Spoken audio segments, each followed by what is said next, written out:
अगले chapter number है 4। Governor, governor general, viceroy. Clive के समय में असैनिक तथा सैनिक दोनों सुधार हुए। असैनिक सुधारों के अंतर्गत क्लाइव ने उपहार लेना तथा निजी व्यापार बंद करा दिया। उसने आंतरिक कर देना अनिवार्य बना दिया। सैनिक सुधारों के अंतर्गत क्लाइव ने आज्ञा दी कि दोहरा भत्ता बंद कर दिया जाए तथा जनवरी 1766 से यह भत्ता केवल उन सैनिकों को ही मिलता है जो बंगाल तथा बिहार की सीमा से बाहर कार्य करते थे।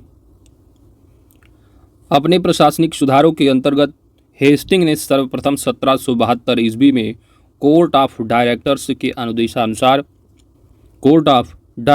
के आदेशानुसार बंगाल में द्वैध शासन की समाप्ति की घोषणा की। तो बंगाल में सर्वप्रथम द्वैध शासन की समाप्ति की घोषणा किसने की? तो हेस्टिंग ने 1772 ईस्वी में। किसके आदेशानुसार? कोर्ट ऑफ डायरेक्टर्स के।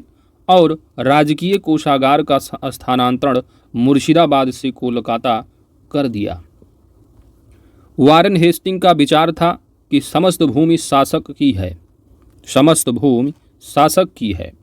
राजस्व सुधारों को व्यवस्थित करने के लिए उसने परीक्षण और अशुद्धि के नियम को अपनाया, trial and error. Regulating act 1773 के तहत ब्रिटिश संसद के द्वारा बंगाल में पहली बार कॉलेजिस्ट सरकार की व्यवस्था की गई। तो बंगाल में पहली बार कॉलेजिस्ट सरकार की जो व्यवस्था की गई वह किस एक्ट के तहत? तो रेगुलेटिंग एक्ट 1773 के तहत ब्रिटिश संसद के द्वारा। इस सरकार में एक अध्यक्ष तथा 4 सदस्यों का प्रावधान किया गया। अध्यक्ष को गवर्नर जनरल का पदनाम दिया गया। वारेन हेस्टिंग 1774 ईस्वी में बंगाल का प्रथम गवर्नर जनरल नियुक्त हुआ। तो वारेन हेस्टिंग था बंगाल का प्रथम गवर्नर जनरल। कब नियुक्त हुआ पहली बार? तो यह 1774 ईस्वी में। जन प्रशासन की नींव वारेन हेस्टिंग द्वारा मजबूती से रखी गई थी, जिस पर ऊपरी संरचना कॉर्नवालिस ने तैयार की।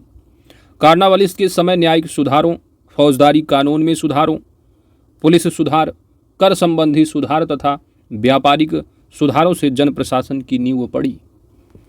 15 जनवरी 1784 ईस्वी को एशियाटिक सोसाइटी ऑफ बंगाल की स्थापना के समय बंगाल का governor general lord Warren Hastings था। सुरक्षा प्रकोष्ठ या घेरे की नीति से वारेन हेस्टिंग तथा वेलेजली संबंधित थे। वारेन हेस्टिंग के अन्यायपूर्ण तथा निरंकुश कार्यों के कारण उस पर महाअभियोग का मुकदमा चलाया गया, जो 1788 से 1795 ईस्वी तक चलता रहा, किंतु ब्रिटिश संसद ने उसकी सेवाओं को देखते हुए उसे सभी दोषों से मुक्त कर दिया। रियासतों के प्रति प्रमुख ब्रिटिश नीतियां निम्नलिखित थीं। कंपनी का भारतीय रियासतों से समानता के लिए संघर्ष 1740 से 65 ईस्वी। सुरक्षा प्रकोष्ठ नीति या घेरे की नीति 65 से 1813। अधीनस्थ पारतक्य की नीति 1813 से 57। अधीनस्थ संघ की नीति 1858 से 35। बराबर के संघ की नीति 1858 से 1935 अधीनस्थ संघ की नीति और बराबर के संघ की नीति 1935 से 1947 तक। ये रियासतों के प्रति प्रमुख ब्रिटिश नीतियां थीं 1740 से लेकर के 1947 ईस्वी तक। दीवानी और फौजदारी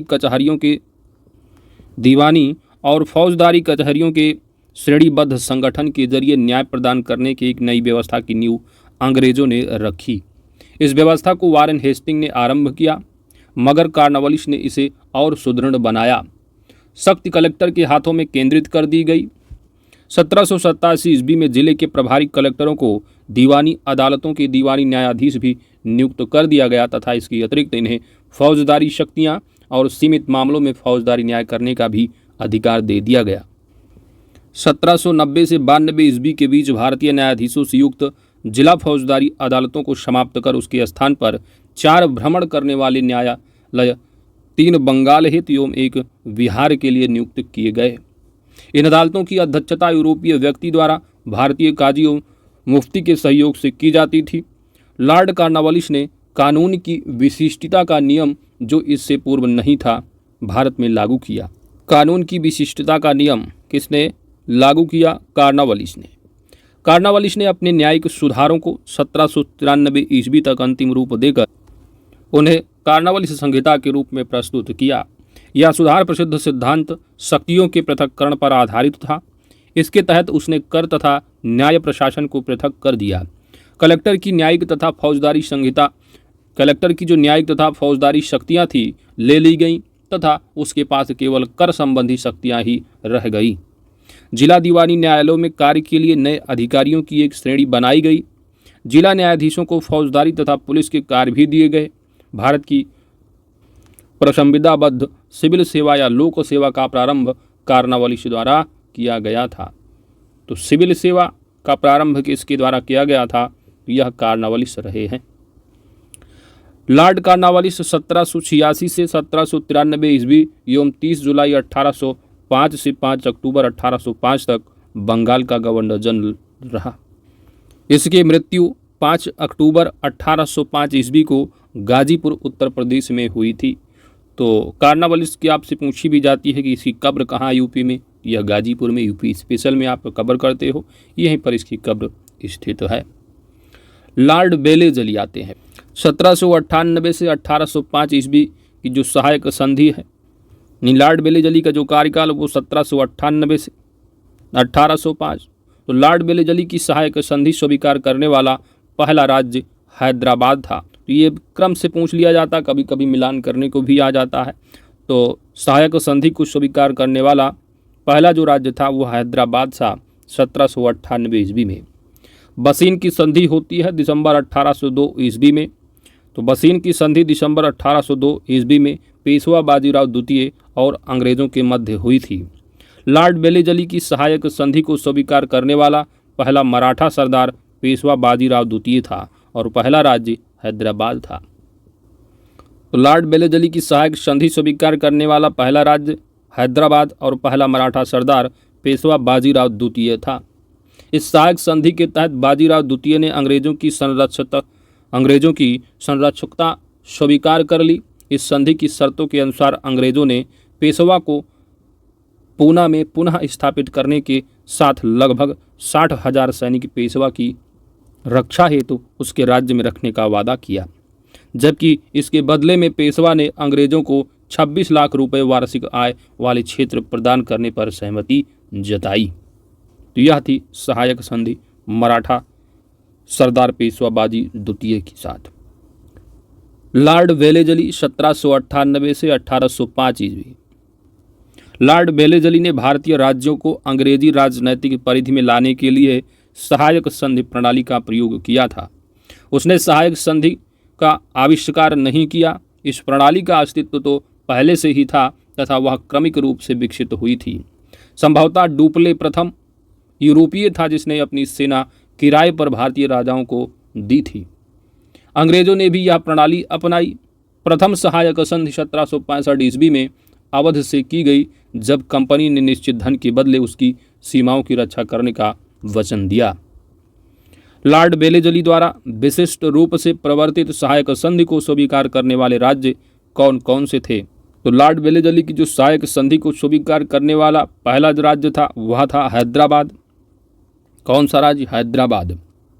इसके बाद ये क्रम जरूर याद रखिए, मैसूर 1799, फिर तंजौर अक्टूबर 1799। तो हैदराबाद, मैसूर, तंजौर, तंजौर के बाद अवध है, अवध के बाद पेशवा, पेशवा के बाद बरार है, बरार के बाद सिंधिया और सिंधिया के बाद जोधपुर, जोधपुर के बाद जयपुर, जयपुर फिर मच्छेरी है, फिर बूंदी है, फिर भरतपुर है। हैदराबाद, मैसूर, तंजौर, अवध, पेशवा, बरार, सिंधिया, जोधपुर, जयपुर, मच्छेरी, बूंदी, भरतपुर। तो इनके ईयर को भी देख लो, हो सकता है आपके एग्जाम में ईयर एक साइड दे दिए और सहायक संधि स्वीकार करने वाले राज्य का नाम दे दे, आप मिलान करो। तो यदि आपको क्रम ही याद है तो क्रम से आप ईयर में भी मिला सकते हैं। आगे बढ़ते हैं। Lord William Bentinck. Lord William Bentinck ने जुलाई 1828 ईस्वी में बंगाल का गवर्नर जनरल का कार्यभार संभाला। उसने सती प्रथा, बालिका शिशुवध, जैसी सामाजिक कुरीतियों को समाप्त करने के लिए प्रभावकारी प्रयत्न किया तथा देश में ठगी समाप्त कर शांति और व्यवस्था स्थापित की। तो सती प्रथा का अंत, लॉर्ड विलियम बेंटिक। उसने कोर्ट ऑफ डायरेक्टर्स की इच्छाओं के अनुसार भारतीय रियासतों के प्रति यथासंभव तटस्थता की नीति अपनाई। जयपुर में अव्यवस्था ने ऐसा उग्र रूप धारण कर लिया कि ब्रिटिश रेजिडेंट पर ही प्रहार कर दिया गया, परंतु इस पर भी बेंटिक ने हस्तक्षेप करना स्वीकार नहीं किया। इस प्रकार जोधपुर, बूंदी, कोटा तथा भोपाल में उसने हस्तक्षेप नहीं किया। यद्यपि ऐसा करने के लिए पर्याप्त कारण थे, परंतु उसने इस नीति का अनुसरण छोड़कर 1831 ईस्वी में मैसूर तथा 1834 ईस्वी में कुर्ग एवं कछार की रियासतों को अपने प्रदेश में मिला लिया, क्योंकि वहाँ बहुत अधिक अव्यवस्था थी। विलियम बेंटिक के शासन के 7 वर्षों में पुरानी निरंतर युद्धों तथा संयोजन की नीति को तिलांजलि दे दी गई। भारत के इतिहास में बेंटिक का नाम सामाजिक तथा प्रशासनिक सुधारों के कारण स्मरण किया जाएगा। 1833 के चार्टर एक्ट के द्वारा भारतीय प्रशासन को पूर्णतः केंद्रीकृत करने का प्रयास किया गया। इसके एक्ट के द्वारा बंगाल के गवर्नर जनरल को भारत का गवर्नर जनरल बना दिया गया। तो आपके एग्जाम में अक्सर पूछा जाता है कि निम्नलिखित में से किस एक्ट के तहत बंगाल के गवर्नर जनरल को भारत का गवर्नर जनरल बना दिया गया, तो वो था 1833 का चार्टर एक्ट। 1834 ईस्वी में लॉर्ड विलियम बेंटिक को भारत का प्रथम गवर्नर जनरल बनाया गया।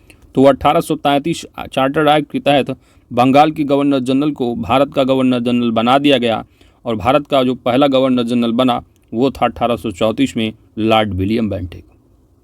लॉर्ड विलियम बेंटिक ने कैप्टन स्लीमैन को ठगों के विरुद्ध कार्यवाही करने के लिए नियुक्त किया। उसने लगभग 1500 ठगों को बंदी बना लिया। अनेक ठगों को फांसी दी गई, शेष को आजीवन निर्वासित कर दिया गया। 1837 ईस्वी के पश्चात संगठित रूप से ठगों का अंत हो गया। 1789 ईस्वी की घोषणा द्वारा बंगाल से दासों का निर्यात बंद कर दिया गया और 1811 ईस्वी एवं 1823 ईस्वी में दासों के संबंध में कानून बनाए गए। 1833 ईस्वी के चार्टर एक्ट में दासता को समाप्त करने के लिए गवर्नर से कानून बनाने को कहा गया। 1843 ईस्वी में समस्त ब्रिटिश भारत से दासता को अवैध घोषित कर दिया गया और 1860 ईस्वी में भारतीय दंड संहिता के अंतर्गत दासता को अपराध घोषित कर दिया गया। आंग्ल नेपाल युद्ध 1814 से 16 तक। लॉर्ड हेस्टिंग के गवर्नर जनरल काल, तो लॉर्ड हेस्टिंग का गवर्नर जनरल का जो कार्यकाल रहा 1813 से 1823 तक रहा, तो इन्हीं के समय जो है आंग्ल नेपाल युद्ध हुआ था 1814 से 16 के बीच, जो कि सुगौली की संधि से समाप्त हुआ था। तो आंग्ल नेपाल युद्ध सुगौली की संधि से समाप्त हुआ था। सुगौली की संधि 2 दिसंबर 1815 ईस्वी को लेखबद्ध हुई थी, जिसे 4 मार्च 1816 को अनुमोदित किया गया था। 1854 ईस्वी में स्लीमैन के स्थान पर जेम्स आउटरम को अवध का ब्रिटिश रेजिडेंट बनाया गया। जेम्स आउटरम को अवध का ब्रिटिश रेजिडेंट बनाया गया। उसने कहा था कि अवध का प्रशासन बहुत दूषित है तथा जनता की अवस्था बहुत शोचनीय है। आउटरम की रिपोर्ट को ही फरवरी 1856 ईस्वी में अवध के अधिग्रहण का अधिकार बनाया गया था। लॉर्ड डलहौजी, जिनका कार्यकाल होता है 1858 से 1856 ईस्वी, तो 1848 से 1856 तक ये गवर्नर जनरल रहे भारत के लॉर्ड डलहौजी। लॉर्ड डलहौजी ने अवध के नवाब वाजिद अली शाह पर कुशासन का आरोप लगाकर 13 फरवरी 1856 ईस्वी को उसका अंग्रेजी राज्य में विलय कर लिया। तो आपसे अक्सर एग्जाम में पूछा जाता है निम्नलिखित में से कौन सा था जो कि कुशासन का आरोप लगाकर जो है वो लॉर्ड डलहौजी ने जो है वो विलय किया था, बाकी तो सबको हड़प लिया था।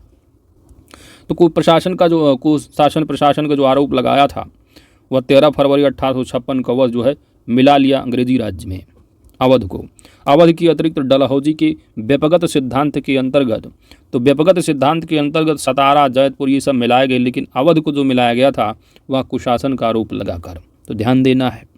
अवध के अतिरिक्त डलहौजी के व्यपगत के सिद्धांत के अंतर्गत विलय किए गए प्रदेश जो थे वो सतारा था 1848 में, जैतपुर संभलपुर 1849 में, बघाट 1850 में, उदयपुर 1852 में, झांसी 1854 में, नागपुर 1854 में, करौली 1855 में। ये व्यपगत के सिद्धांत के अंतर्गत विलय किए गए प्रदेश रहे हैं, जबकि अवध का विलय अंग्रेजी राज्य में को प्रशासन का आरोप लगाकर डलहौजी के द्वारा जो है वो विलय करवाया गया था। और उस समय अवध के नवाब वाजिद अली शाह थे, उन्हीं पर कुप्रशासन का आरोप लगाया था। कोर्ट ऑफ डायरेक्टर्स ने करौली के व्यपगत प्रस्ताव को अस्वीकार कर दिया।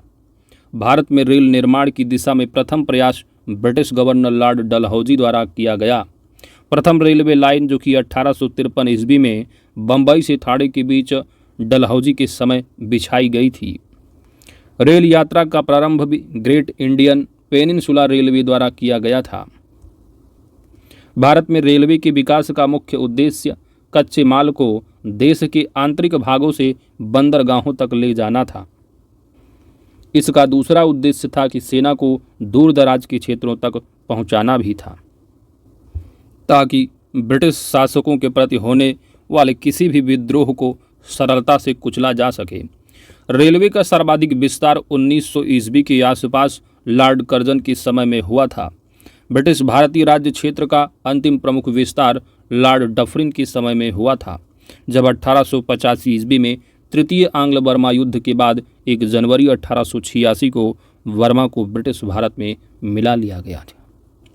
डलहौजी से पूर्व सार्वजनिक निर्माण का कार्य एक सैनिक बोर्ड पर था। इसके कार्यकाल में पहली बार एक अलग सार्वजनिक निर्माण विभाग बनाया गया और सार्वजनिक उपयोग के कार्य के लिए बहुत धन व्यय किया जाने लगा।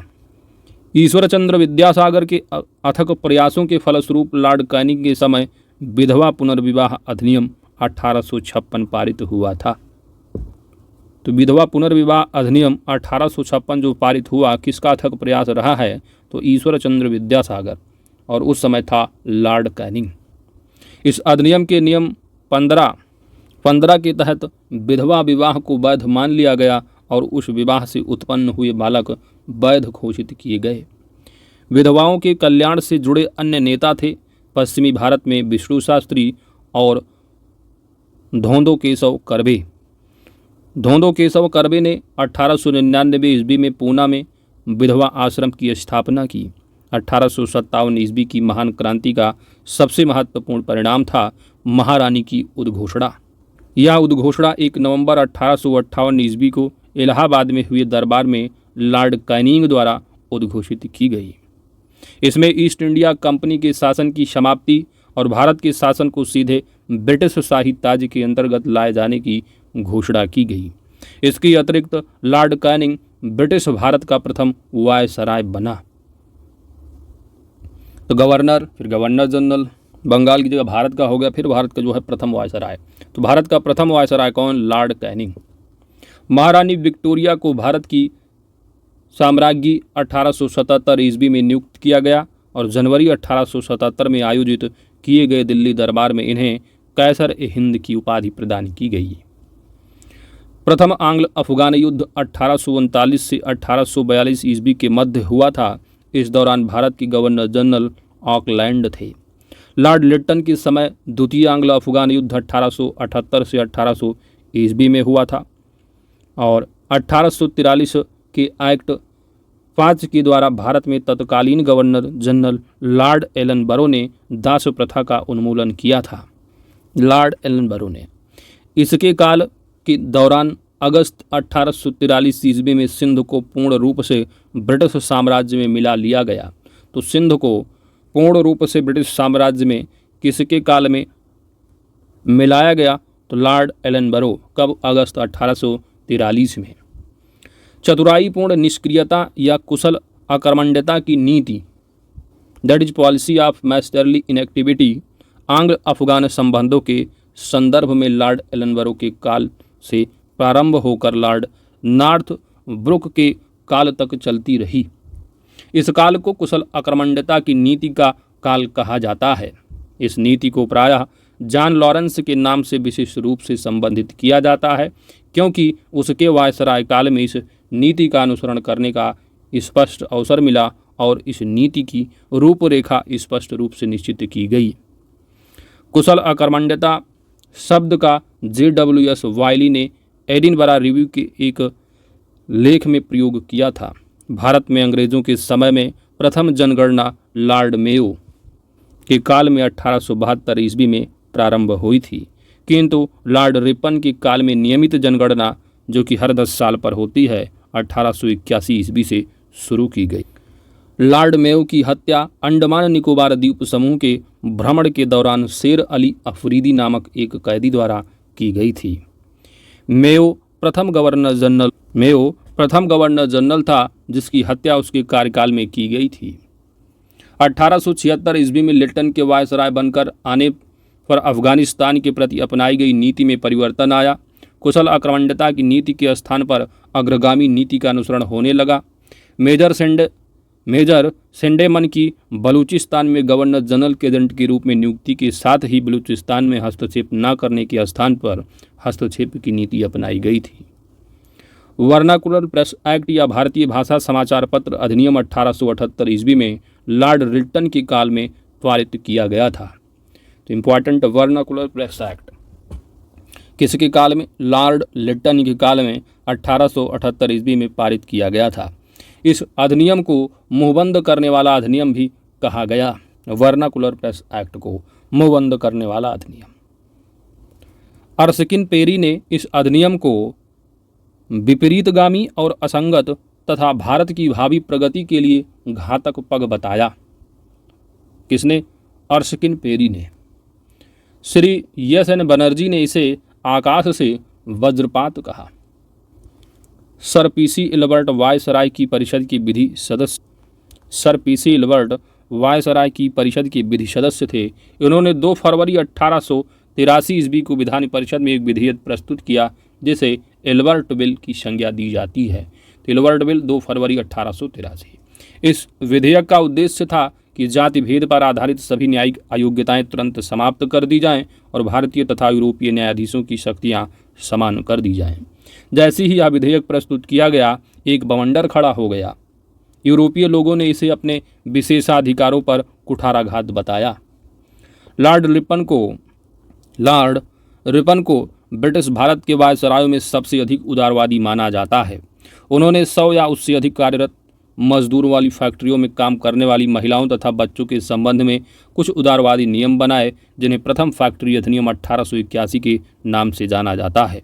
इस अधिनियम के तहत 7 वर्ष से कम उम्र के बच्चों के फैक्ट्रियों में काम करने पर रोक एवं 7 से 12 वर्ष के बच्चों की कार्यावधि प्रतिदिन 9 घंटे तथा इन्हें महीने में 4 दिन की छुट्टी का प्रावधान किया गया। दूसरा फैक्ट्री अधिनियम 1891 में बनाया गया। इसमें सभी मजदूरों के लिए साप्ताहिक छुट्टी की व्यवस्था थी। लॉर्ड मेयो के समय में सृजित स्थानीय शासन को वास्तविक स्थानीय शासन बनाने के लिए लॉर्ड रिपन ने उन्हें आवश्यक नियम प्रदान किए। इस कार्य के कारण लॉर्ड रिपन को आधुनिक भारत में स्थानीय शासन का जनक माना जाता है। तो आधुनिक भारत में स्थानीय शासन का जनक कौन? Lord Ripon. चार्ल्स मेटकॉफ ने प्रेस से संबंध जो प्रतिबंध रहा उसको हटाया। तो चार्ल्स मेटकॉफ ने प्रेस पर प्रतिबंध हटाया, इसलिए उसे समाचार पत्रों का मुक्तिदाता कहा जाता है। तो समाचार पत्रों का मुक्तिदाता कौन? Charles Metcalfe. भारत में पुरातत्व सर्वेक्षण संबंधी प्रयास 1784 ईस्वी में कलकत्ता में विलियम जोन्स द्वारा एशियाटिक सोसाइटी की स्थापना के साथ प्रारंभ हुए थे। तो एशियाटिक सोसाइटी की स्थापना के साथ आरंभ हुई थी। 1861 ईस्वी में लॉर्ड कैनिंग द्वारा एलेक्जेंडर कनिंघम को पुरातात्विक सर्वेक्षण नियुक्त किया गया था तथा 1871 ईस्वी में पुरातात्विक सर्वेक्षण को सरकार में अलग विभाग बनाया गया। लॉर्ड कर्जन के कार्यकाल के दौरान वर्ष 1901 ईस्वी में भारतीय पुरातत्व सर्वेक्षण को एकीकृत एवं केंद्रीकृत रूप देते हुए जॉन मार्शल को इसका नया महानिदेशक नियुक्त किया गया। प्राचीन स्मारक संरक्षण अधिनियम 1904 के द्वारा लॉर्ड कर्जन ने भारत में पहली बार ऐतिहासिक इमारतों की सुरक्षा एवं मरम्मत की ओर ध्यान देते हुए 50,000 पाउंड की धनराशि का आवंटन किया था। गोपाल कृष्ण गोखले ने करजन के प्रशासन की तुलना मुगल सम्राट औरंगजेब से की थी। तो करजन के प्रशासन की तुलना मुगल सम्राट औरंगजेब से की थी। किसने? गोपाल कृष्ण गोखले ने। नवंबर 1905 ईस्वी में लॉर्ड करजन के स्थान लॉर्ड मिंटो को भारत का वायसराय नियुक्त किया गया तथा जॉन मार्ले को भारत सचिव नियुक्त किया गया। इनके द्वारा किए गए सुधारों को मार्ले मिंटो सुधार 1909 के नाम से जाना जाता है। तो लॉर्ड मिंटो को जो है वायसराय नियुक्त किया गया था, मार्ले मिंटो। तो मार्ले कौन रहे? तो मार्ले को जो है वो भारत सचिव, और जो मिंटो रहे ये भारत का वायसराय नियुक्त किए गए थे। तो यही है मार्ले मिंटो सुधार 1909। इस अधिनियम के द्वारा मुसलमानों के लिए पृथक मताधिकार तथा पृथक निर्वाचन क्षेत्रों की स्थापना की गई। तो आपसे पूछ लिया जाता है निम्नलिखित अधिनियम में से कौन सी अधिनियम द्वारा मुसलमानों की पृथक मताधिकार तथा पृथक निर्वाचन क्षेत्रों की स्थापना की गई थी? तो वह होगा 1909 का अधिनियम। वायसराय लॉर्ड हार्डिंग के समय भारत की राजधानी का कलकत्ता से दिल्ली स्थानांतरण किया गया था। तो जो दिल्ली आपकी जो कैपिटल है वर्तमान में इंडिया की, इसके पहले कलकत्ता थी। तो कलकत्ता से दिल्ली जो स्थानांतरण किया गया था वो लॉर्ड हार्डिंग के समय। तो वायसराय रहे लॉर्ड हार्डिंग, उन्हीं के समय भारत की राजधानी का कलकत्ता से दिल्ली स्थानांतरण किया गया।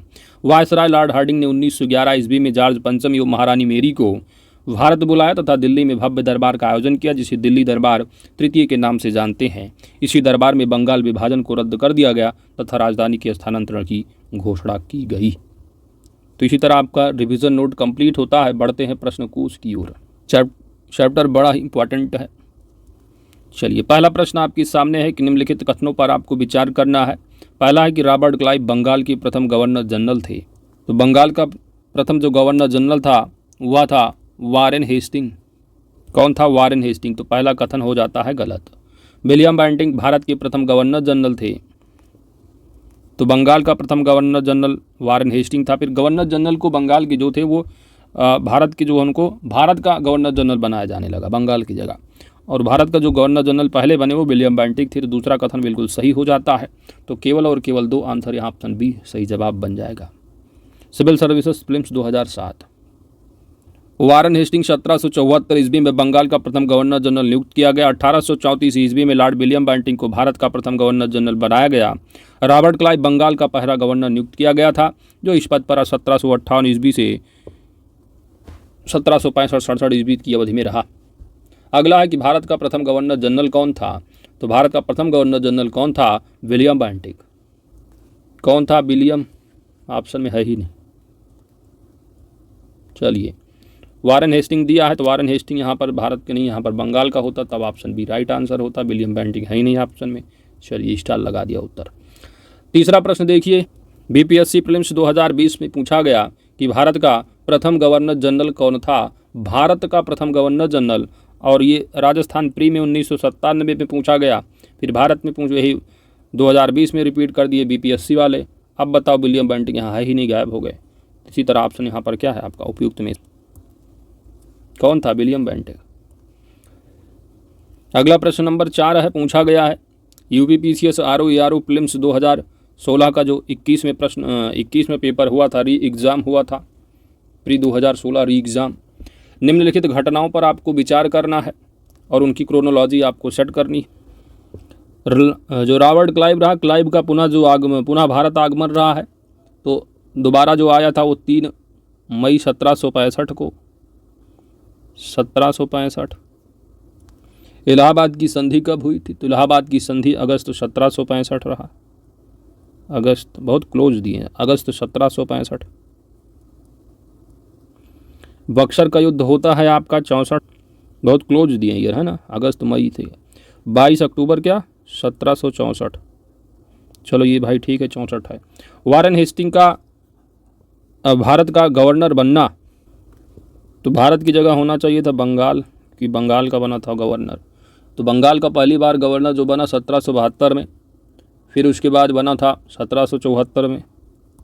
तो यहाँ पर थोड़ा एरर है, मिला लो भाई, कर लो आप कालानुक्रम। सबसे पहले आएगा बक्सर का युद्ध 1764, तो 3 नंबर पहले आना चाहिए। तो बी और ए में आ रहा है, तो सी और डी अपने आप हो गया समाप्त, क्योंकि 3 किसी में पहले है नहीं। अब 3 आपको ऑप्शन ए में दिख रहा है, ऑप्शन बी में दिख रहा है। 4 आपका लास्ट में है, तो 72 74 तो आएगा लास्ट में, तो 4 यहाँ पर भी लास्ट में, यहाँ पर भी है। अब इलाहाबाद की संधि और क्लाइव का पुनः आगमन, ये 65 के हैं, लेकिन इन दोनों में सबसे पहले कौन सा है? मई का है, फिर अगस्त आएगा, तो मई यानी 1 पहले आ जाएगा सबसे, तो 1 आपको दिख रहा है ऑप्शन बी में, तो यही आंसर आपका राइट आंसर ऑप्शन बी बन जाएगा। उसके बाद इलाहाबाद की संधि हो जाएगी। और यहाँ पर थोड़ा इरर है, वारेन हेस्टिंग जो है वो बंगाल का गवर्नर रहा है, ना कि भारत का तो गवर्नर जनरल स्टार्ट हुआ था, क्योंकि बंगाल के गवर्नर हुआ करते थे, ठीक है। तो यहाँ पर वारेन हेस्टिंग जो था वो बंगाल का पहला गवर्नर नियुक्त हुआ था 1774 में। चलिए देखते हैं आंसर। विकल्पगत घटनाओं का कालानुक्रम इस प्रकार दिया गया है, तो आप ये जो है फैक्ट आप यहाँ पर देख सकते हैं, फैक्ट आपको याद रखनी है। क्रोनोलॉजी, इस प्रश्न में त्रुटि है, वारेन हेस्टिंग को भारत का गवर्नर जनरल बताया गया है, जो कि गलत है, क्योंकि वह कलकत्ता प्रेसिडेंसी या बंगाल का गवर्नर 1772 ईस्वी में तथा 1774 ईस्वी में बंगाल का गवर्नर जनरल बना था। तो बंगाल का गवर्नर 1772 में, फिर गवर्नर की जगह गवर्नर जनरल किया गया, फिर 1774 में यही रहा।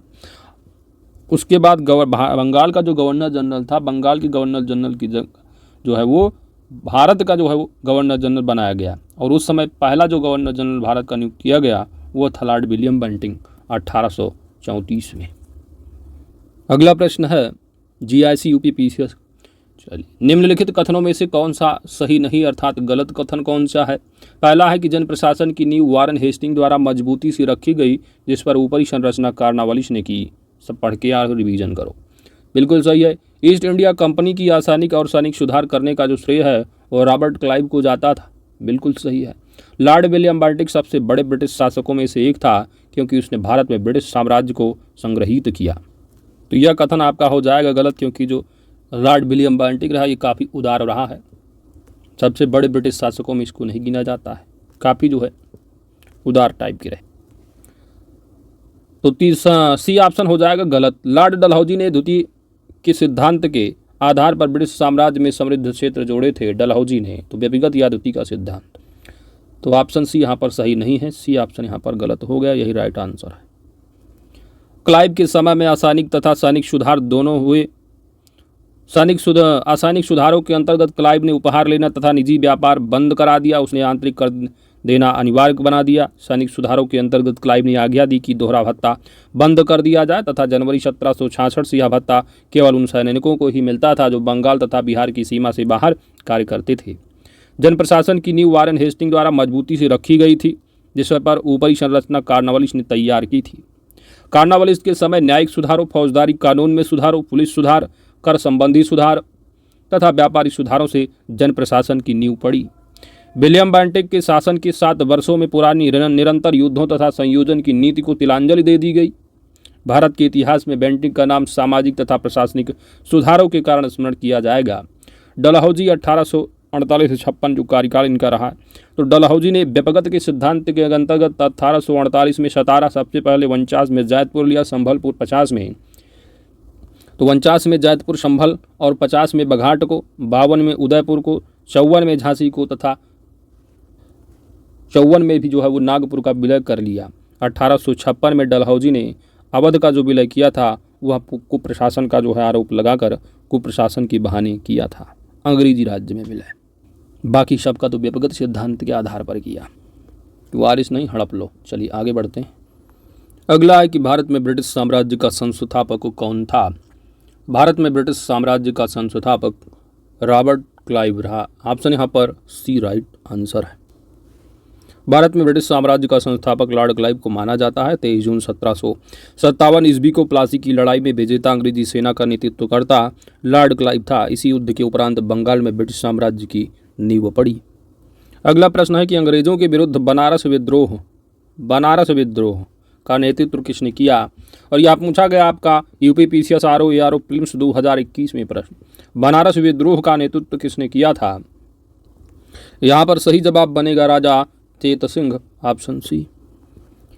बनारस विद्रोह राजा चेत सिंह द्वारा 1781 ईस्वी में किया गया था। इस विद्रोह में तत्कालीन गवर्नर जनरल वारेन हेस्टिंग ने अपने सैनिकों के साथ भागकर चुनार के किले में शरण ले लिया।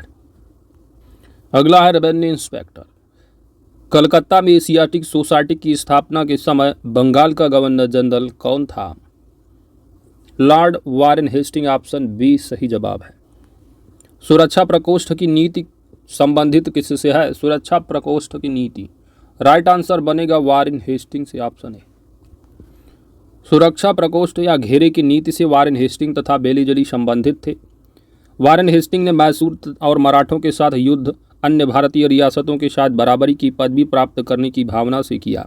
इस समय कंपनी ने अपने राज्य के चारों ओर मध्य राज्य बनाने का प्रयत्न किया। कंपनी का उद्देश्य केवल अपने राज्य की रक्षा करना था, अथवा हम यह भी कह सकते हैं कि अपने पड़ोसी राज्यों की सीमाओं की रक्षा करो ताकि अपनी सीमाएं सुरक्षित रहें। उस समय भय मुक्त अफगानों और मराठों से था, इसलिए उस समय जो मुख्य भय था वह हम अफगानों और मराठों से था। इसलिए कंपनी ने अवध की रक्षा व्यवस्था के कार्य को इस शर्त पर संभाला कि अवध का नवाब उस व्यय का बोझ उठाए, और इस प्रकार अवध की रक्षा ही बंगाल की रक्षा थी। वेलेजली के आने से कंपनी के भारतीय रियासतों के साथ संबंधों में परिवर्तन आया। वेलेजली का उद्देश्य भारतीय रियासतों को अपनी रक्षा के लिए कंपनी पर निर्भर करने पर बाध्य करना था। उसने भारतीय रियासतों को अंग्रेजी राजनीतिक शक्ति के और सैनिक रक्षा के घेरे में लाने का प्रयत्न किया। अगला प्रश्न है कि रिंग फेंस नीति का संबंध इनमें से किससे है? यानी घेरे की नीति। यहाँ पर राइट आंसर बन जाएगा ऑप्शन सी वारेन हेस्टिंग। अगला प्रश्न है कि निम्नलिखित में से किसने बंगाल में द्वैध शासन प्रणाली को समाप्त किया? द्वैध शासन प्रणाली का अंत। बंगाल में द्वैध शासन प्रणाली को समाप्त किसने किया? सही जवाब बन जाएगा Warren Hastings, option C. Warren Hastings के कार्यकाल में 1772 ईस्वी में कोर्ट ऑफ डायरेक्टर्स ने दोहरी शासन प्रणाली को समाप्त करने का निर्णय लिया तथा कलकत्ता परिषद एवं उसके प्रधान को आज्ञा दी कि वे स्वयं दीवान बने और बंगाल, बिहार तथा उड़ीसा के प्रबंध को अपने हाथ में ले लें। वारेन हेस्टिंग ने दोनों उप दीवानों मोहम्मद रजा खां और राजा सीताब राय को पदच्युत कर दिया। द्वैध शासन की शुरुआत बंगाल में क्लाइव के समय 1765 ईस्वी में हुई थी। अगला प्रश्न है कि बंगाल में द्विशासन प्रणाली किसके द्वारा लागू की गई? बंगाल में द्विशासन, द्वैध शासन। राइट आंसर क्या बनेगा? Robert Clive, option C. कब? 1765 में। अगला प्रश्न है कि इस गवर्नर जनरल पर महाअभियोग का मुकदमा चलाया गया था। महाअभियोग का मुकदमा, इसी में से बताओ 50-50। राइट आंसर बन जाएगा option A Warren Hastings. Warren Hastings के अन्यायपूर्ण तथा निरंकुश कार्यों के कारण उस पर महाअभियोग का मुकदमा चलाया गया, जो 1788 से 1795 ईस्वी तक चलता रहा। किंतु ब्रिटिश संसद ने उसकी सेवाओं को देखते हुए उसे सभी दोषों से मुक्त कर दिया। ये भी कहा कि वारेन हेस्टिंग ने यह सब कुछ साम्राज्य के हित के लिए किया, न कि अपने लिए। वारेन हेस्टिंग पर लगे महाअभियोग के बारे में विद्वानों का मत भिन्न है, किंतु बी.ए. स्मिथ का निर्णय अधिक मान्य है। वह लिखते हैं कि उसके थोड़े से दोष, जहाँ तक वे वास्तव में दोष थे, उस राजनीति के दोष थे, उस राजनीतिज्ञ के दोष थे जिस पर सहसा ही संकट आ पड़ा हो तथा जिस पर इतनी कठिन उलझनें आ पड़ी हों कि कभी कभी मानवीय समझ में भूल चूक हो जानी आवश्यक ही थी। अगला प्रश्न, निम्नलिखित में से किस पर ब्रिटिश संसद में महाभियोग का मुकदमा चलाया गया था? Warren Hastings. अगला प्रश्न है कि वेल्लोर का विद्रोह किस गवर्नर जनरल के समय में हुआ था? वेल्लोर का विद्रोह किस गवर्नर जनरल के समय में हुआ था?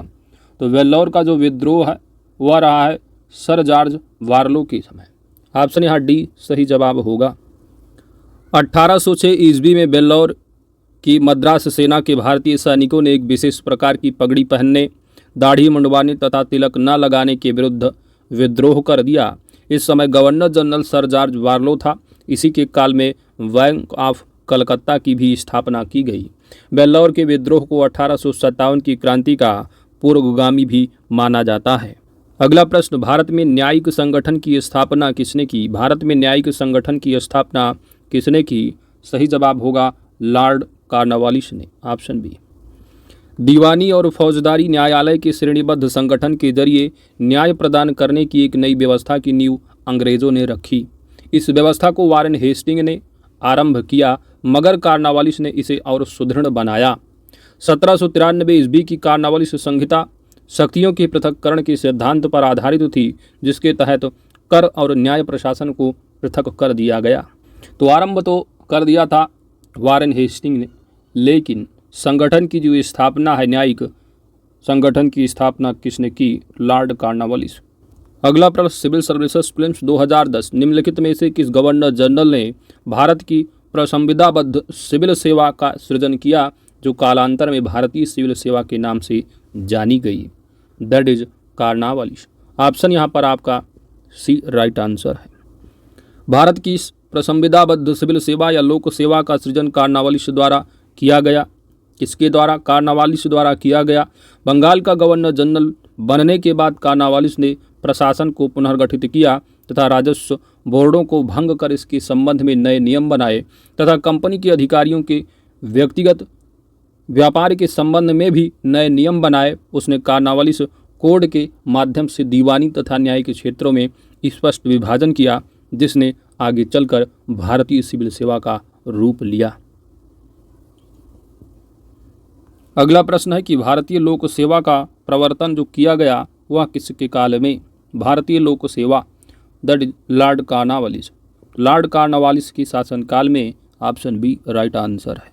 अगला प्रश्न, यूपीपीसीएस आरओ एआरओ प्रीलिम्स में पूछा गया कि 18वीं शताब्दी के उत्तरार्ध में किसे प्रायः कंपनी बहादुर की शानो शौकत का स्थानीय प्रतिनिधि कहा जाता था? वह था दरोगा। ऑप्शन यहाँ पर बी सही जवाब बन जाएगा। 1793 ईस्वी में लॉर्ड कॉर्नवालिस ने जमींदारों को उनके पुलिस कर्तव्यों से अलग कर प्रत्येक 20 से 30 वर्ग मील के क्षेत्र में थाना स्थापित किया तथा दरोगा नामक पुलिस अधिकारी नियुक्त किया। दरोगा की नियुक्ति एवं पर्यवेक्षण मजिस्ट्रेट द्वारा किया जाता था। किसान दरोगा को कंपनी बहादुर की शानो शौकत का स्थानीय प्रतिनिधि मानते थे। अगला प्रश्न है कि लॉर्ड कॉर्नवालिस की कब्र कहाँ स्थित है?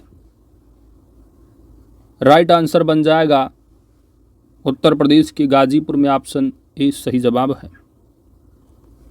लॉर्ड कॉर्नवालिस 1786 से 1793 ईस्वी एवं 30 जुलाई 1805 से 5 अक्टूबर 1805 तक बंगाल का गवर्नर जनरल रहा। इसे भारत में इस्तमरारी अथवा स्थायी बंदोबस्त, न्यायिक संहिता एवं भारतीय लोक सेवा के प्रवर्तक के रूप में जाना जाता है।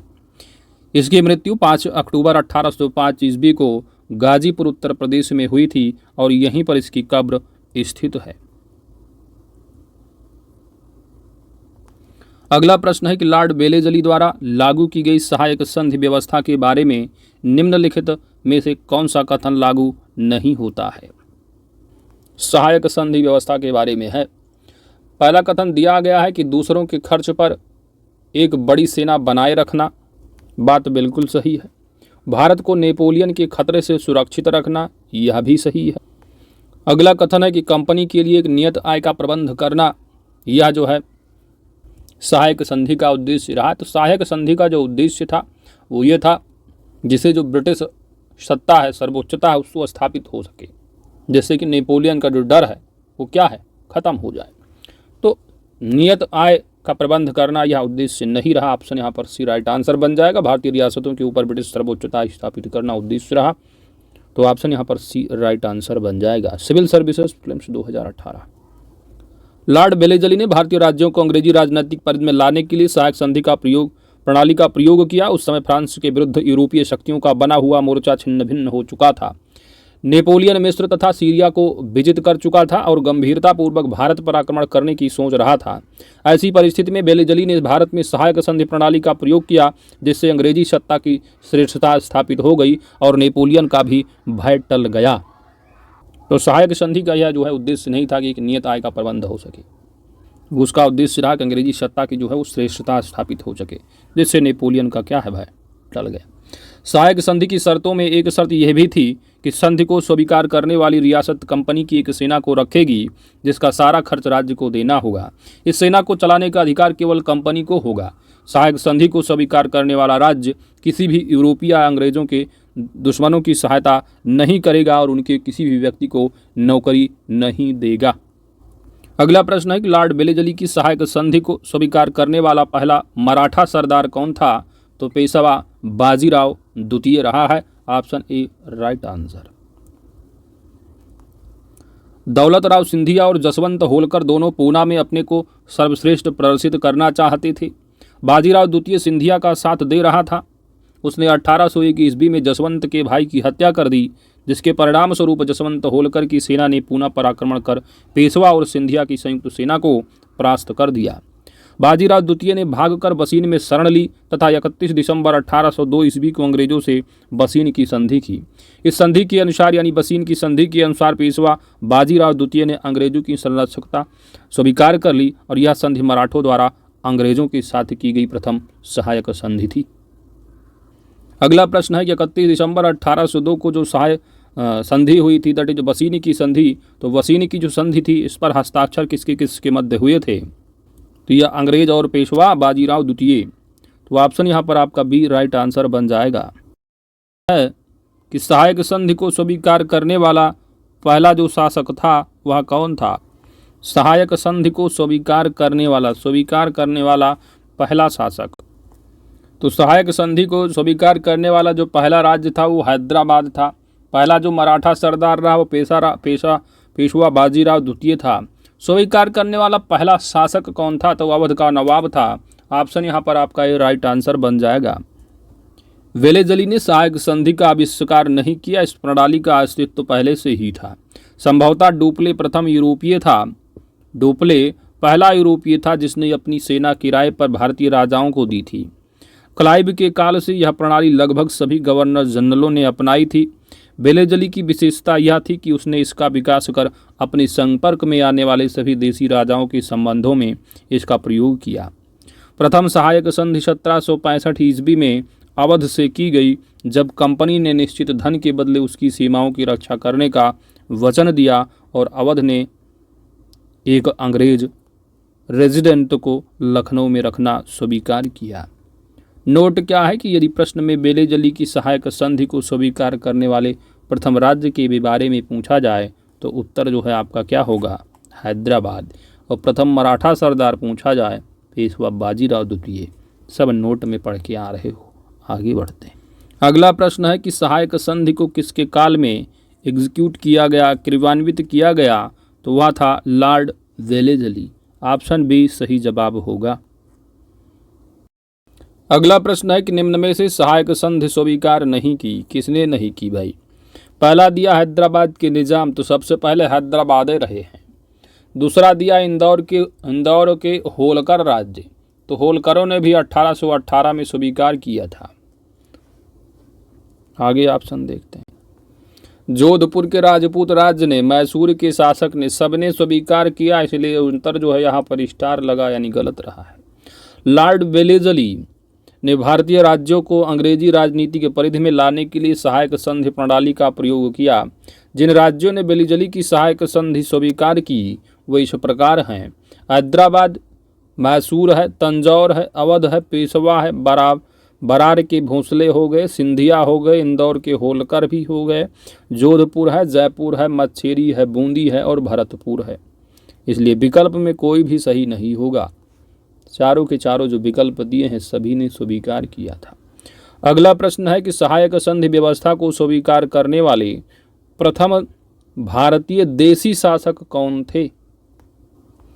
प्रथम कौन रहा है? हैदराबाद की निजाम। ऑप्शन बी राइट आंसर है। अगला प्रश्न है निम्नलिखित कथनों पर आपको विचार करना है, यानी जो दिए गए यहाँ पर है आपका क्रोनोलॉजी है। जिन्होंने लॉर्ड वेलेजली के साथ सहायक संधि की थी और उनके द्वारा किए गए संधियों का सही कालानुक्रम नीचे दिए गए कूट से पता कीजिए। तो सबसे पहले किसको लिया गया? हैदराबाद को। तो हैदराबाद पहले आ जाएगा क्रोनोलॉजी में। तो सी और डी अपने आप समाप्त। तो 1798 में रहा है आपका मैसूर। 99 में हो जाएगा अवध का जो मिलाया गया, स्वीकार किया सहायक संधि। अवध ने कब किया? 1801। फिर उसके बाद सिंधिया की अगर बात करोगे तो 1804 में। अब कर लो कैसे आएगा, 1 2 3 4 ही हो जाएगा। ठीक है, तो ऑप्शन यहाँ पर आपका एग्जैक्ट राइट आंसर ए सही जवाब बन जाएगा। अगला प्रश्न है कि भारतीय राज्यों पर अंग्रेजी प्रभुत्व स्थापित करने के लिए किसने प्रशासन में सहायक संधि प्रणाली का सूत्रपात किया? तो सहायक संधि है किसकी? Lord Wellesley, option B. Lord Wellesley ने भारतीय राज्यों को अंग्रेजी राजनीतिक परिधि में लाकर अंग्रेजों की प्रभुसत्ता स्थापित करने के लिए सहायक संधि प्रणाली का प्रयोग किया। इससे अंग्रेजी सत्ता की श्रेष्ठता और प्रभुसत्ता स्थापित हो गई। अगला है ईस्ट इंडिया कंपनी का राजपूत राज्यों से सहायक संधि करने का जो मुख्य उद्देश्य था वह क्या था? शत्रुओं के विरुद्ध सैनिक सहायता प्राप्त करना, मराठा पिंडारी आक्रमण से इन राज्यों की सुरक्षा करना, खिराज के रूप में धन प्राप्त करना। तो इसका जो मुख्य उद्देश्य था वो क्या था? अंग्रेजों की प्रभुसत्ता स्थापित करना। ऑप्शन यहाँ पर डी राइट आंसर है। अगला प्रश्न है निम्नांकित युग्म में से कौन सा सही सुमेलित नहीं है? बक्सर का युद्ध, तो 22 अक्टूबर 1764 बिल्कुल सही है। सहायक संधि 1863 बताई जा रही, तो सहायक संधि को स्वीकार सबसे पहले किया था 1798 में हैदराबाद, तो 1798 होना चाहिए था, 1863 दिया गलत है। भारत में ईस्ट इंडिया कंपनी का एकाधिकार का समापन हुआ 1833 से। ब्रिटिश नागरिकों एवं कंपनियों के लिए भारत में व्यापार का खोला जाना 1813, सब तो सही है, तो गलत कौन सा था? 1798 होना चाहिए था सहायक संधि, यानी बी आंसर आपका राइट आंसर बन जाएगा। भारत में अंग्रेजी सत्ता की श्रेष्ठता स्थापित करने तथा फ्रांसीसियों के भय को समाप्त करने के उद्देश्य से वेलेजली ने सहायक संधि प्रणाली 1798 ईस्वी में आरंभ किया। सहायक संधि स्वीकार करने वाले राज्यों में हैदराबाद 1798 में प्रथम था। बक्सर का युद्ध 22 अक्टूबर 1764 ईस्ट इंडिया कंपनी के एकाधिकार 1833 के अधिनियम से पूर्णतः समाप्त घोषित किया गया। ब्रिटिश नागरिकों तथा कंपनियों के लिए भारत में व्यापार का खोला जाना 1813, सब सही सम्मिलित हैं। आगे बढ़ते हैं। उस समय जब नेपोलियन की शक्ति के सामने यूरोप में साम्राज्य धराशाही हो रहे थे, नीचे लिखे गवर्नर जनरलों में से किस एक ने भारत में ब्रिटिश पताका फहराए रखी? और यहाँ पर आपका राइट आंसर बन जाएगा lord Wellesley, option C. Lord Wellesley ने भारत की ओर 1797 ईस्वी में प्रस्थान किया, जो कि आंग्ल इतिहास में संभवतः सबसे अंधकारमय समय था। फ्रांस के विरुद्ध यूरोपीय शक्तियों का बना हुआ मोर्चा छिन्न भिन्न हो चुका था। नेपोलियन मिस्र तथा सीरिया को विजित कर चुका था तथा गंभीरतापूर्वक भारत पर आक्रमण करने की सोच रहा था। ऐसी परिस्थिति में वेलेजली ने भारत में सहायक संधि प्रणाली का प्रयोग किया, जिससे अंग्रेजी सत्ता की श्रेष्ठता स्थापित हो गई तथा नेपोलियन का भय भी टल गया। आंग्ल नेपाल युद्ध जिसके शासनकाल में हुआ था वह कौन है? सही जवाब बन जाएगा लॉर्ड हेस्टिंग, ऑप्शन बी। आंग्ल नेपाल युद्ध लॉर्ड हेस्टिंग के गवर्नर जनरल काल में हुआ था, जो कि 1815 ईस्वी की सुगौली की संधि से समाप्त हुआ था। सुगौली की संधि 2 दिसंबर 1815 ईस्वी को लेखबद्ध हुई थी, जिसका अनुमोदन 4 मार्च 1816 को किया गया था। अगला प्रश्न कि सुगौली की संधि कब हुई थी? राइट आंसर ऑप्शन डी 1815 ईस्वी। अगला प्रश्न, निम्नलिखित में से कौन सा युग्म सही सम्मिलित नहीं है? गलत है। बक्सर का युद्ध 1764 का हेक्टर मुनरो के नेतृत्व में लड़ा गया। आंग्ल नेपाल युद्ध लॉर्ड हेस्टिंग। लॉर्ड वेलेजली चतुर्थ आंग्ल मैसूर युद्ध, ये भी इसी के टाइम पर। लॉर्ड कॉर्नवालिस तृतीय आंग्ल मराठा युद्ध, तो तृतीय आंग्ल मराठा युद्ध के समय जो कि 1817-18 में हुआ था, और यह इस समय जो है किसका समय रहा? तो लॉर्ड जो है वो हेस्टिंग रहा है, ना कि कॉर्नवालिस, हेस्टिंग। इसलिए यहाँ पर आपका राइट आंसर ऑप्शन डी सही जवाब बन जाएगा, सम्मिलित नहीं है। तृतीय आंग्ल मराठा युद्ध 1817-18 लॉर्ड हेस्टिंग के समय में हुआ, ना कॉर्नवालिस के समय।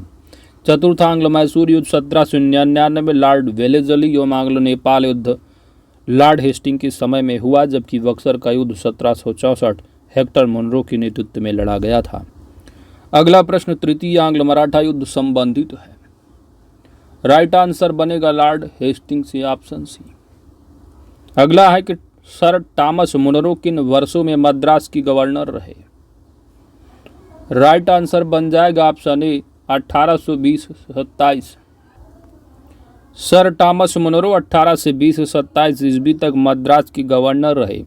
दक्षिण भारत में भू राजस्व वसूली हेतु लागू की व्यवस्था रैयतवाड़ी व्यवस्था थी।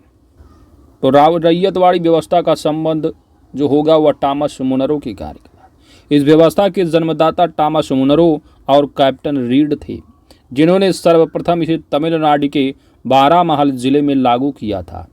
इसके बाद यह व्यवस्था मद्रास, बम्बई के कुछ हिस्से, असम तथा कुर्ग, जो कि आधुनिक नाम कर्नाटक भाग, लागू की गई। कुर्ग और कर्नाटक से संबंधित पूछा गया था टेट 2022 में। अगला प्रश्न है कि तथाकथित कुशासन के आधार पर किस गवर्नर जनरल ने मैसूर राज्य के प्रशासन को ले लिया था। कुशासन के आधार पर राइट आंसर होगा लॉर्ड विलियम बेंटिक ने।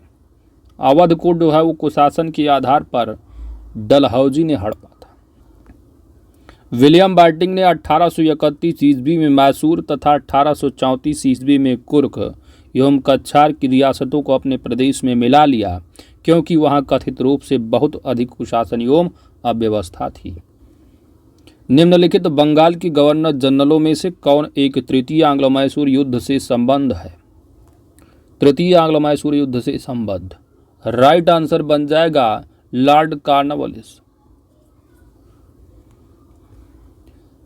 तृतीय आंग्लो मैसूर युद्ध 1790-92 ईस्वी में हुआ। लॉर्ड कॉर्नवालिस से संबंध इससे। इस युद्ध में कॉर्नवालिस ने स्वयं सेना की बागडोर संभाली थी। इस युद्ध में टीपू ने श्रीरंगपट्टनम की संधि कर ली थी, जिसके अनुसार टीपू को अपने राज्य का लगभग आधा भाग अंग्रेजों और उनके साथियों को देना पड़ा था। नेक्स्ट है कि ठगों के दमन में निम्नलिखित में से कौन संबद्ध था। ठगों के दमन में राइट आंसर बन जाएगा ऑप्शन बी कैप्टन स्लीमैन। ठगों में हिंदू और मुसलमान दोनों धर्मों के अनुयायी सम्मिलित थे, परंतु वास्तव में ये लोग काली दुर्गा अथवा भवानी की पूजा करते थे तथा प्रायः अपने शिकार का सिर काटकर देवी के चरणों में बलि के रूप में चढ़ाते थे। उन्हें विश्वास था कि उनका यह धंधा विधि का विधान है तथा उनके शरीर की मृत्यु उनके भाग्य में उसी प्रकार लिखी होती थी। सती प्रथा के प्रश्न पर तो कुछ मतभेद था, किंतु ठगी के विषय में समस्त जनता ने सरकार का समर्थन किया। लॉर्ड विलियम बेंटिक ने कैप्टन स्लीमैन को ठगों के विरुद्ध कार्यवाही करने के लिए नियुक्त किया। उसने लगभग 1500 ठगों को बंदी बना लिया। अनेक ठगों को फांसी दी गई, शेष को आजीवन निर्वासित कर दिया गया और 1837 ईस्वी के पश्चात संगठित रूप से ठगों का अंत हो गया। अगला प्रश्न है कि ठगों का उन्मूलन किसके नेतृत्व में हुआ था।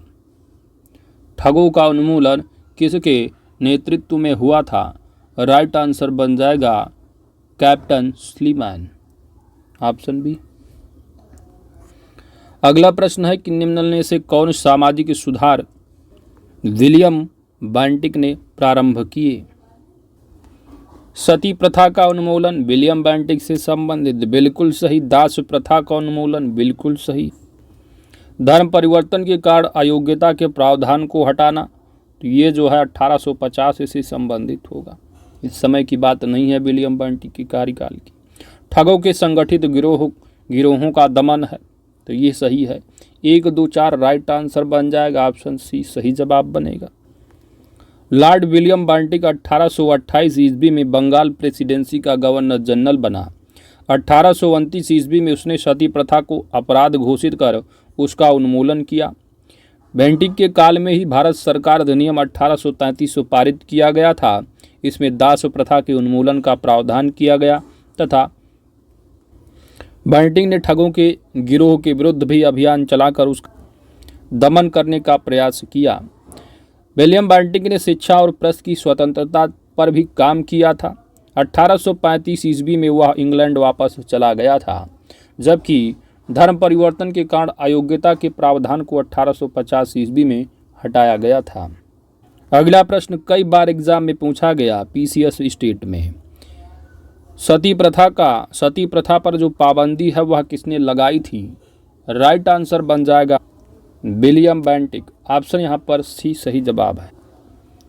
राजा राम मोहन राय जैसे प्रबुद्ध भारतीय सुधारकों ने विलियम बेंटिक को इस प्रथा को अवैध घोषित करने की प्रेरणा दी। बहुत से समकालीन प्रगतिशील समाचार पत्रों ने इसका समर्थन किया और विलियम बेंटिक ने कानून बनाकर सती प्रथा को पूरी तरह प्रतिबंधित कर दिया। दिसंबर 1829 के नियम 17 द्वारा विधवाओं को जलाना अवैध घोषित कर दिया गया। आरंभ में यह कानून केवल बंगाल प्रेसिडेंसी में लागू किया गया और 1830 ईस्वी में यह नियम बम्बई और मद्रास प्रेसिडेंसी में भी लागू कर दिया गया। अगला प्रश्न सती प्रथा को गैर कानूनी किसने घोषित किया?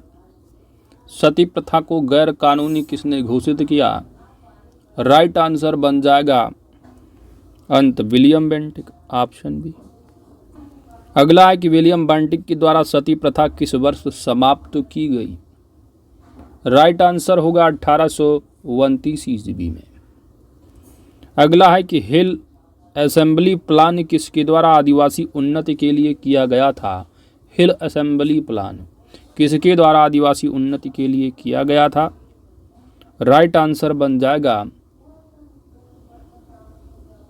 क्लीवलैंड। Option B.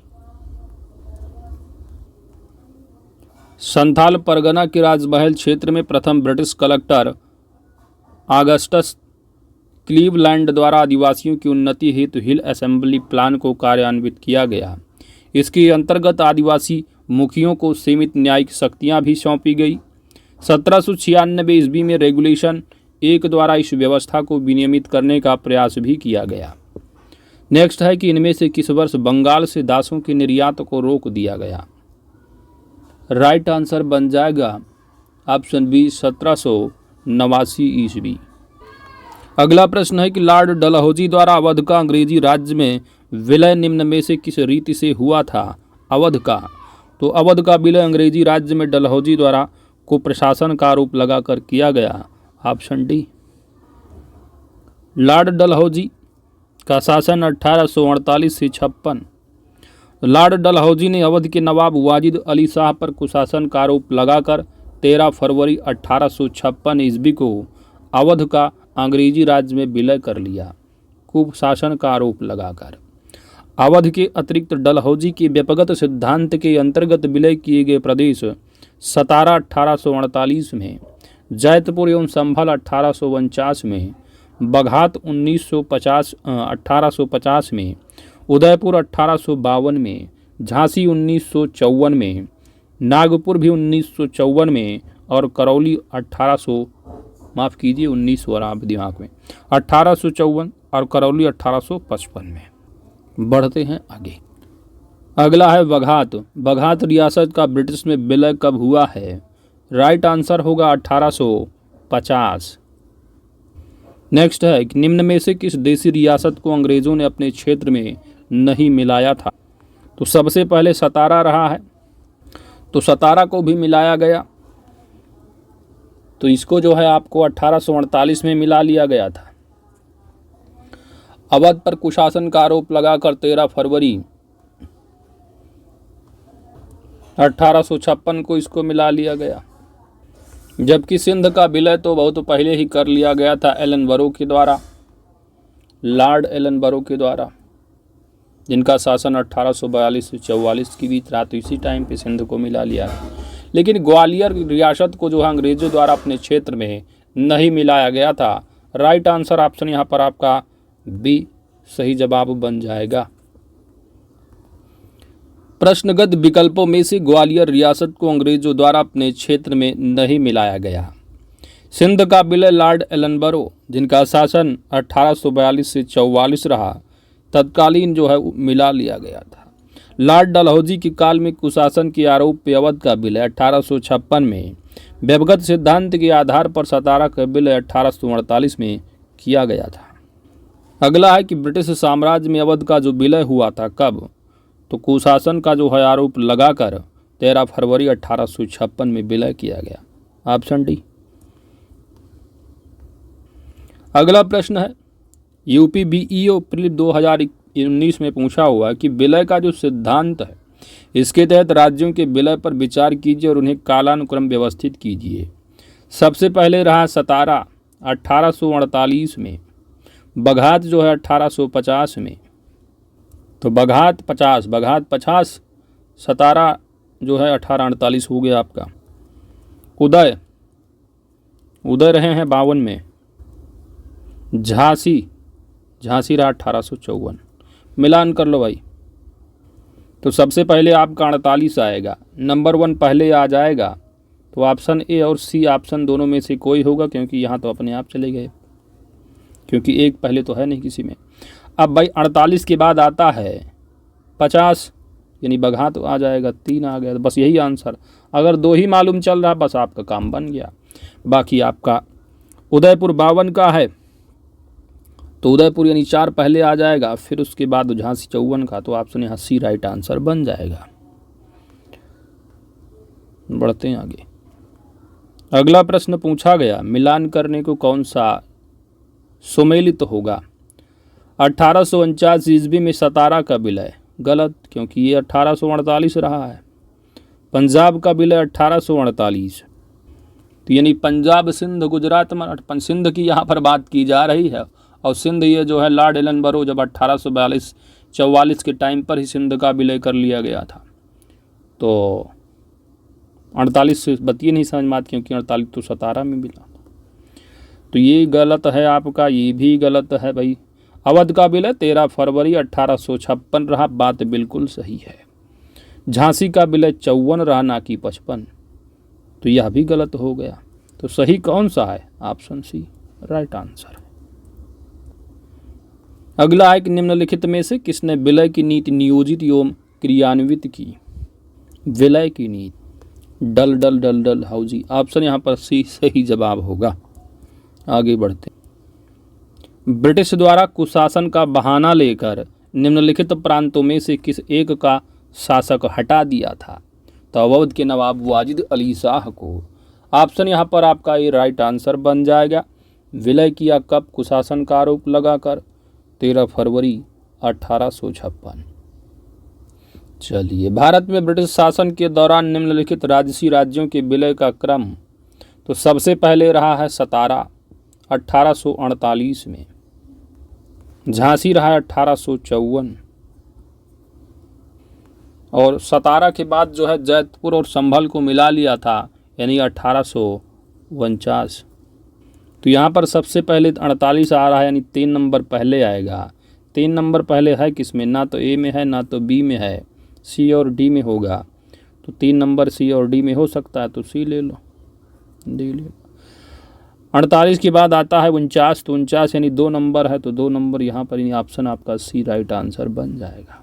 इसके बाद झांसी 54 होगा, तो सी ऑप्शन आपका राइट आंसर है। अगला है कि लॉर्ड डलहौजी की विलय नीति का प्रथम शिकार निम्नलिखित में से कौन हुआ। तो सबसे पहले सतारा 1848 रहा है, झांसी को 1854 में किया गया, करौलिया सबसे 1855 में रहा है, जैतपुर संभल 1849 रहा है। ठीक है, तो देख लो आप, झांसी करौली 1854 लिखा, 55 ठीक है, सबसे लास्ट में। 54 में नागपुर रहा, झांसी रहा है, ये 54 में रहे हैं, 52 में उदयपुर रहा, और 50 बघात 50 है ना, 50 बघात रहा है।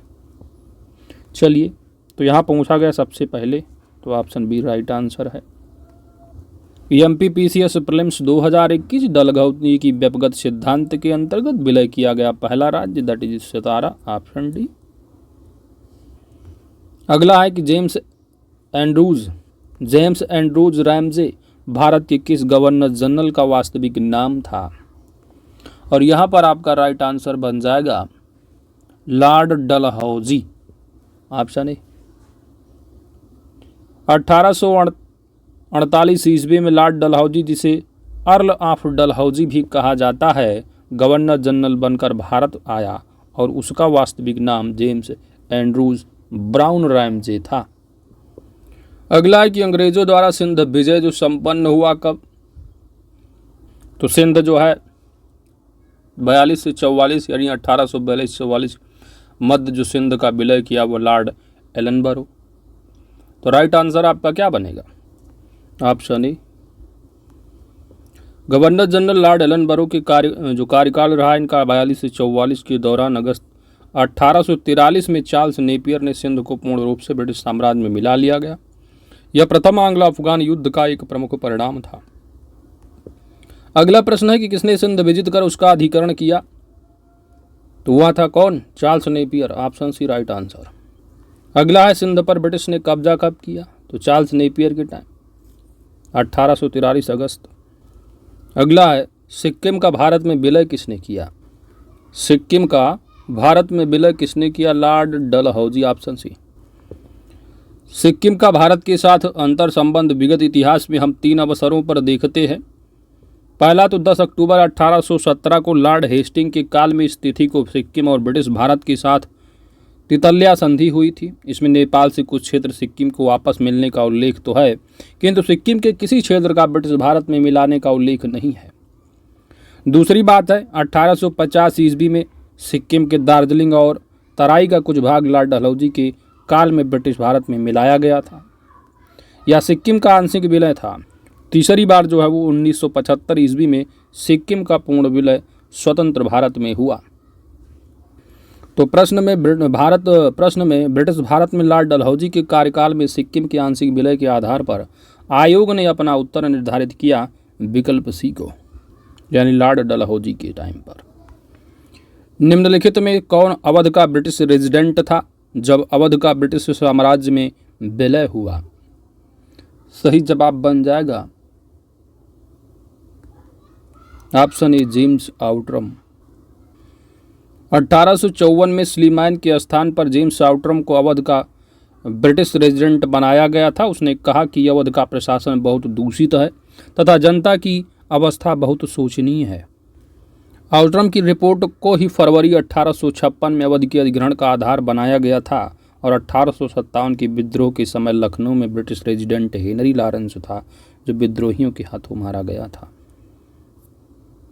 तो रिपोर्ट अपना वायसराय अवध डलहौजी, तो डलहौजी को शासन आरोप लगाकर, और रिपोर्ट किसकी थी? आउटरम की।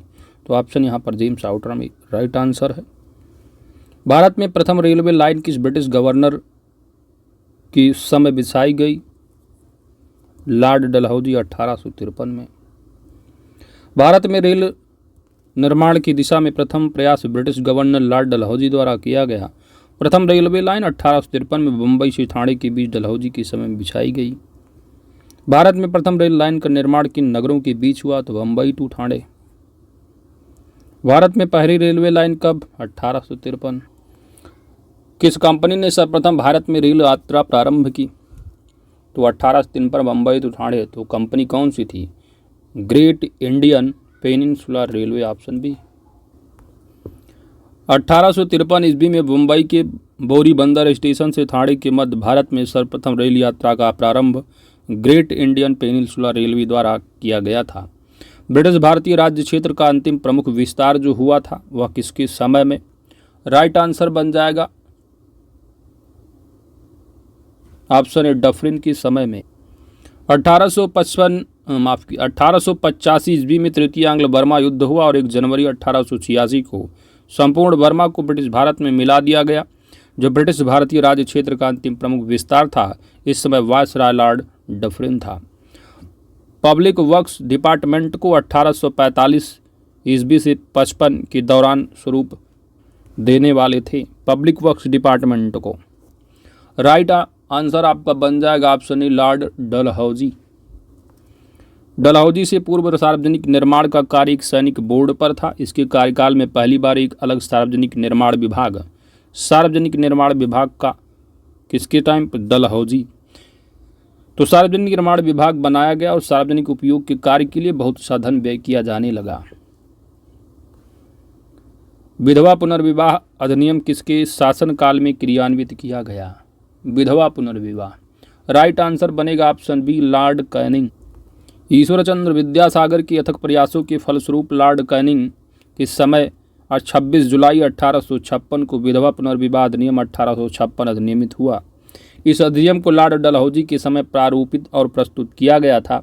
इस अधिनियम के नियम 15 के तहत विधवा विवाह को वैध मान लिया गया और उस विवाह से उत्पन्न हुए बालक वैध घोषित किए गए। अगला है कि 1 नवंबर 1858 को महारानी विक्टोरिया का घोषणा पत्र इलाहाबाद में पढ़कर किसने सुनाया था? That time Lord Canning.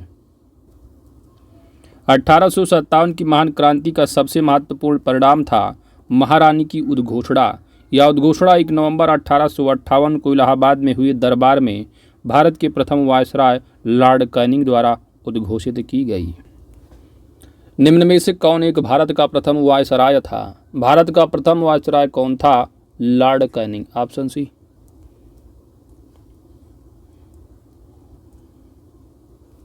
एक नवंबर 1858 ईस्वी को महारानी विक्टोरिया का घोषणा पत्र पढ़कर जो सुनाया था वो लॉर्ड कैनिंग था। तो कहाँ? इलाहाबाद में। Option A. अपने पुत्र के स्थान पर दूसरे उत्तराधिकारी को गोद लेने के अधिकार को पुनः स्थापित किया था। तो यही था लॉर्ड डलहौजी व्यक्तिगत सिद्धांत। उत्तराधिकारी ना हो, हड़प लो, है ना। तो ये 1858 आता है, उत्तराधिकारी जो है दूसरे उत्तराधिकारी को गोद लेने का अधिकार पुनः प्राप्त किया गया था। तो यह घोषणा किसने की थी? तो इलाहाबाद में आई रहे और कैनिंग ने घोषणा पत्र पढ़ा था।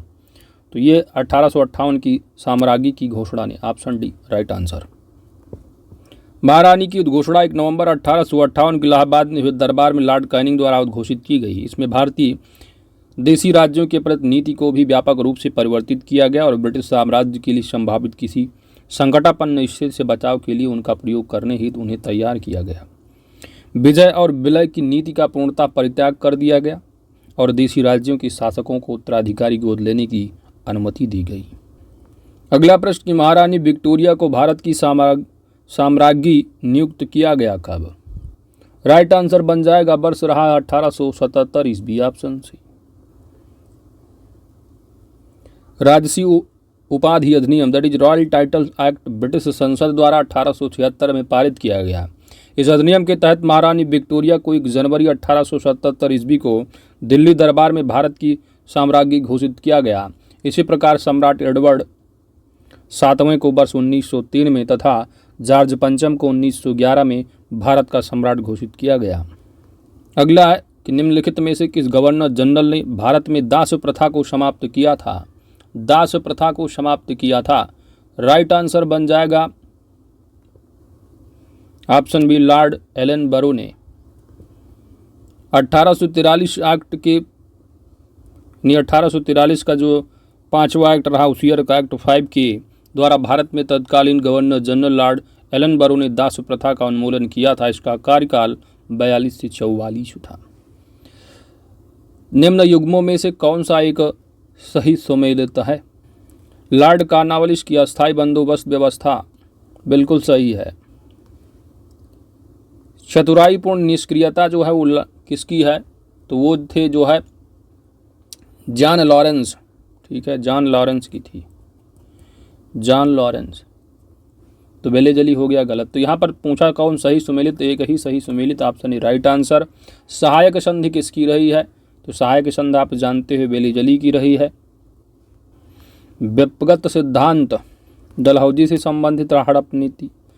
लॉर्ड कैनिंग का भारतीय राष्ट्रीय कांग्रेस की स्थापना तो एओ ह्यूम रहे हैं ना उस समय। तो यहाँ पर सब गलत हैं। तो ऑप्शन ए राइट आंसर बन जाएगा। लॉर्ड कॉर्नवालिस ने 1793 में स्थायी बंदोबस्त प्रणाली लागू की, जबकि चतुराईपूर्ण निष्क्रियता दैट इज कुशल अकर्मण्यता की नीति जॉन लॉरेंस की है। सहायक संधि बेलेजली से। व्यक्तिगत सिद्धांत लॉर्ड डलहौजी से संबद्ध है। भारतीय राष्ट्रीय कांग्रेस की स्थापना एओ ह्यूम ने लॉर्ड डफरिन के कार्यकाल में की थी। अगला है निम्नांकित में से किसका सुमेल नहीं है? अस्थायी बंदोबस्त कॉर्नवालिस की है, बिल्कुल। सहायक संधि बेलेजली की, ये भी सही। व्यक्तिगत सिद्धांत डलहौजी, तो तीनों सही। एक तो गलत होगा, चौथा अपने आप नहीं मालूम तो गलत कर दोगे। यही राइट आंसर होगा। ठीक है, क्योंकि उच्चतम निष्क्रियता या कुशल आक्रमणीयता या चतुराईपूर्ण निष्क्रियता को आप क्या कहोगे?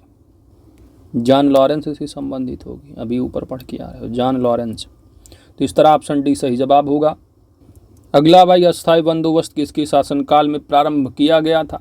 तो अभी पढ़ रहे 1793 में लॉर्ड कॉर्नवालिस, ऑप्शन बी। आगे बढ़, अगला प्रश्न है कि निम्नांकित में से सही सुमेलित नहीं अर्थात गलत कौन सा है? अस्थायी बंदोबस्त है लॉर्ड कॉर्नवालिस की वेलेजली की सहायक संधि प्रणाली है। द्वितीय आंग्ल मराठा युद्ध लॉर्ड हेस्टिंग के समय बताया जा रहा है। तो लॉर्ड हेस्टिंग जो है वो तृतीय आंग्ल मराठा जो युद्ध रहा है, तृतीय और अंतिम दोनों से संबंधित रहे हैं। द्वितीय आंग्ल मराठा युद्ध के समय जो थे वह समय रहा लॉर्ड वेलेजली का। तो लॉर्ड वेलेजली होता तब सही होता, इसलिए हो गया गलत। तो सी ऑप्शन यहाँ पर सुमेलित नहीं, ऑप्शन सी सही जवाब है। 1829 का 17वां रेगुलेशन लॉर्ड विलियम बेंटिक के टाइम का रहा, बिल्कुल सही है। आगे बढ़ते हैं।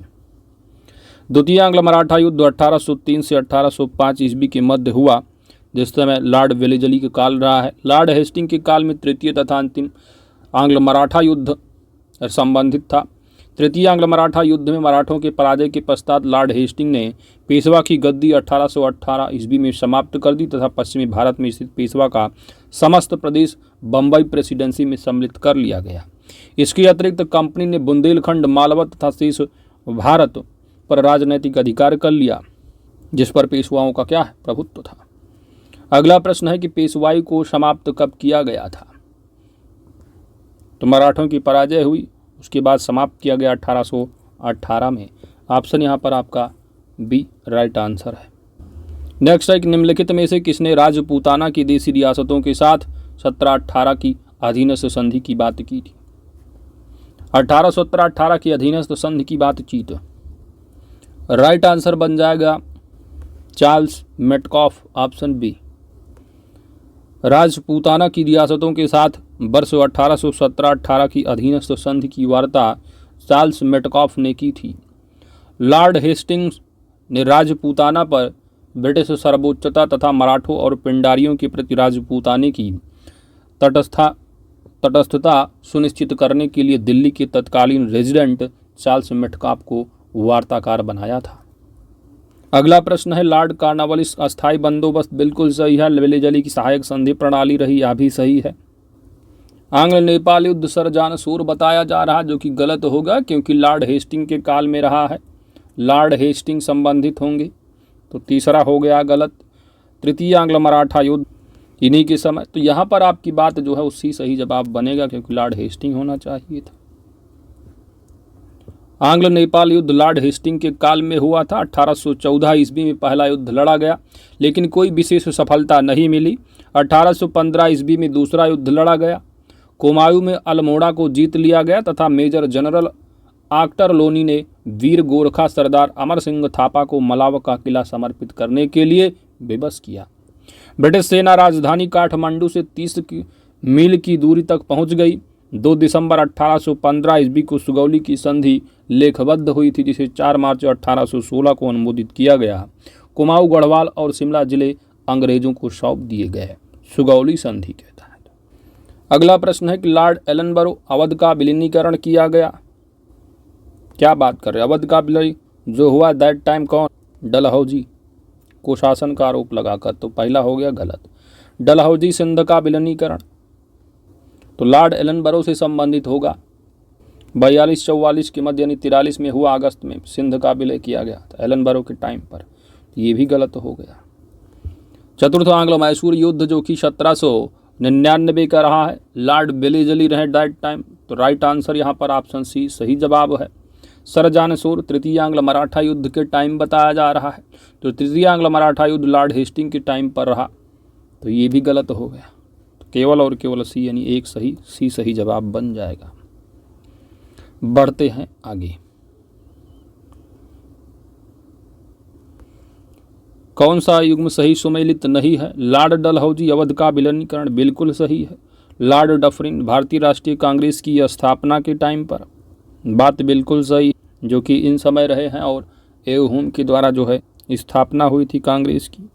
चार्टर एक्ट 1833 जो पारित हुआ लॉर्ड विलियम बेंटिक के टाइम पर, यह भी सही है।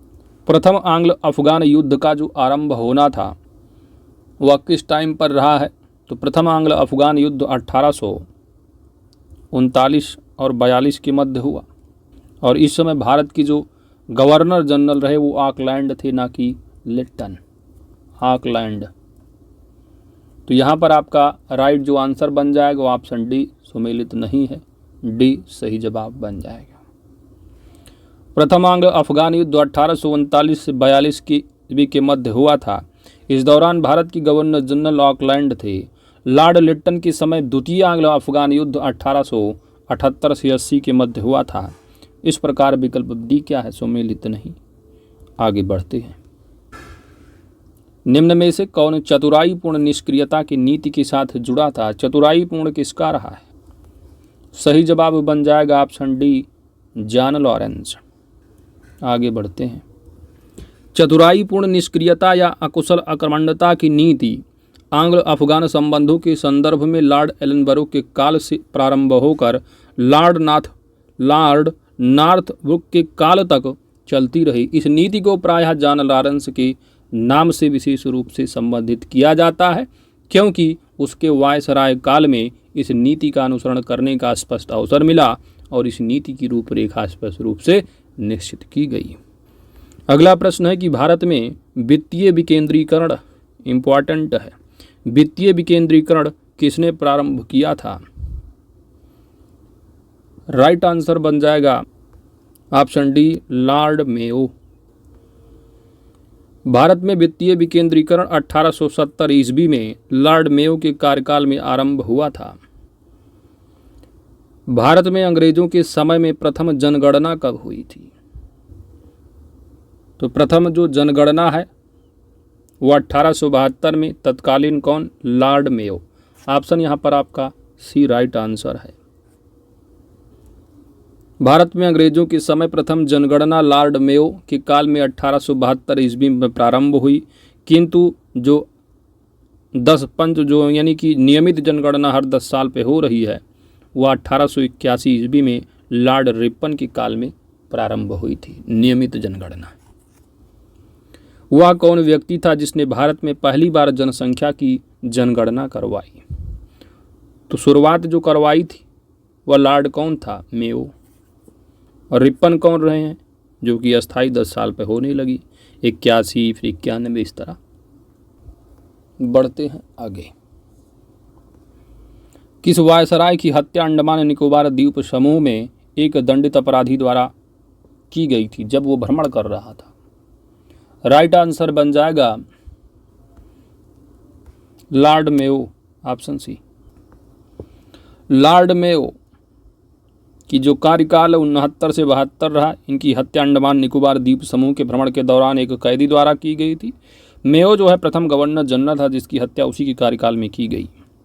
अगला किस वायसराय की हत्या उसके कार्यकाल में हुई? That is Lord Mayo. आगे बढ़ते हैं। अफगानिस्तान के प्रति एक जोश भरी अग्र फॉरवर्ड नीति का अनुसरण करने वाला गवर्नर जनरल कौन था? राइट आंसर बन जाएगा लॉर्ड लिट्टन। ऑप्शन यहाँ पर डी सही जवाब है। 1876 ईस्वी में लिट्टन के वायसराय बनकर आने पर अफगानिस्तान के प्रति अपनाई गई नीति में परिवर्तन आया। कुशल अकर्मण्यता की नीति के स्थान पर अग्रगामी नीति का अनुसरण होने लगा। अगला प्रश्न है कि अफगानिस्तान के प्रति आक्रामक नीति किस वायसराय ने अपनाई थी? सिंपल सी बात, कौन?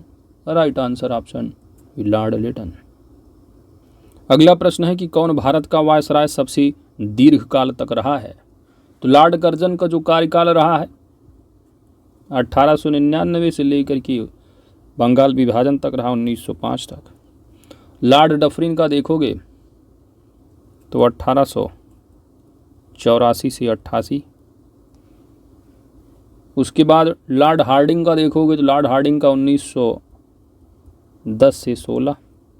लॉर्ड मेयो की अगर बात करोगे तो 69 से 72, अभी ऊपर देख रहे हो 1869 से 72।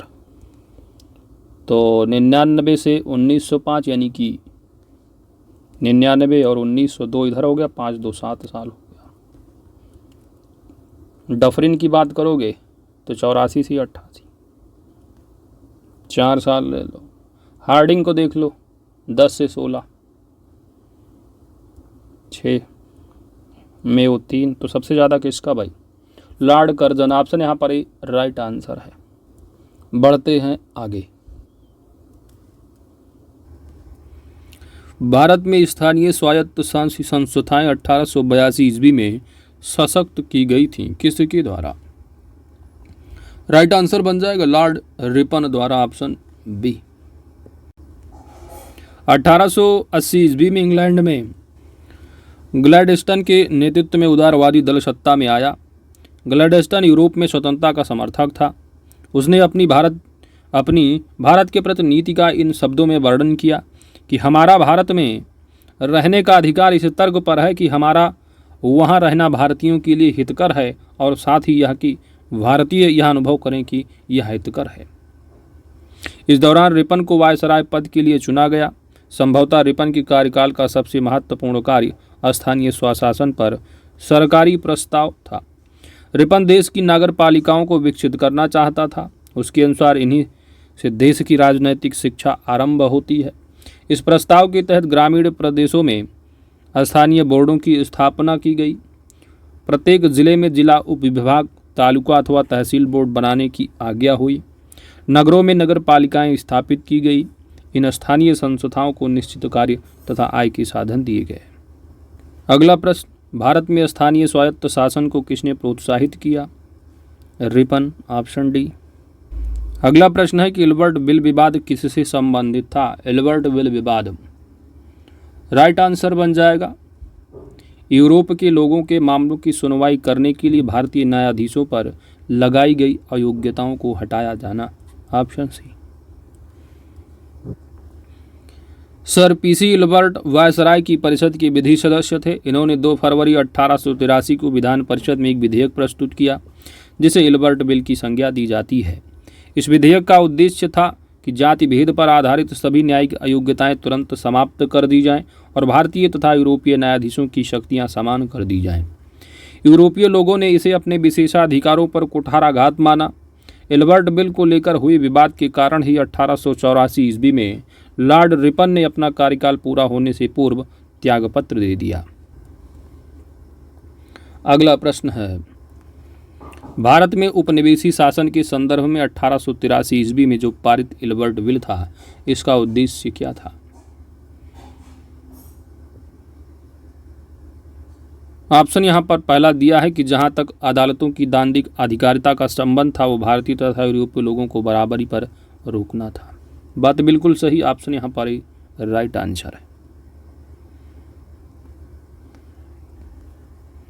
किसकी पदावधि में महिलाओं तथा बच्चों की कार्य अवधि के घंटों को सीमित करने तथा स्थानीय शासन को आवश्यक नियम बनाने के लिए प्राधिकृत करने के लिए प्रथम फैक्ट्री अधिनियम अभिग्रहण किया गया? राइट आंसर बन जाएगा lord Ripon, option C. Lord Ripon को ब्रिटिश भारत के वायसराय में सबसे अधिक उदारवादी माना जाता है। उन्होंने 100 या उससे अधिक कार्यरत मजदूरों वाली फैक्ट्रियों में काम करने वाली महिलाओं तथा बच्चों के संबंध में कुछ उदारवादी नियम बनाए, जिन्हें प्रथम फैक्ट्री अधिनियम 1881 के रूप में जाना जाता है। इस अधिनियम के तहत 7 वर्ष से कम उम्र के बच्चों के फैक्ट्रियों में काम करने पर रोक एवं 7 से 12 के बच्चों की कार्यावधि प्रति दिन 9 घंटे तथा महीने में 4 दिन की छुट्टी का प्रावधान किया गया। अगला प्रश्न 101, निम्नलिखित कथनों पर विचार कीजिए।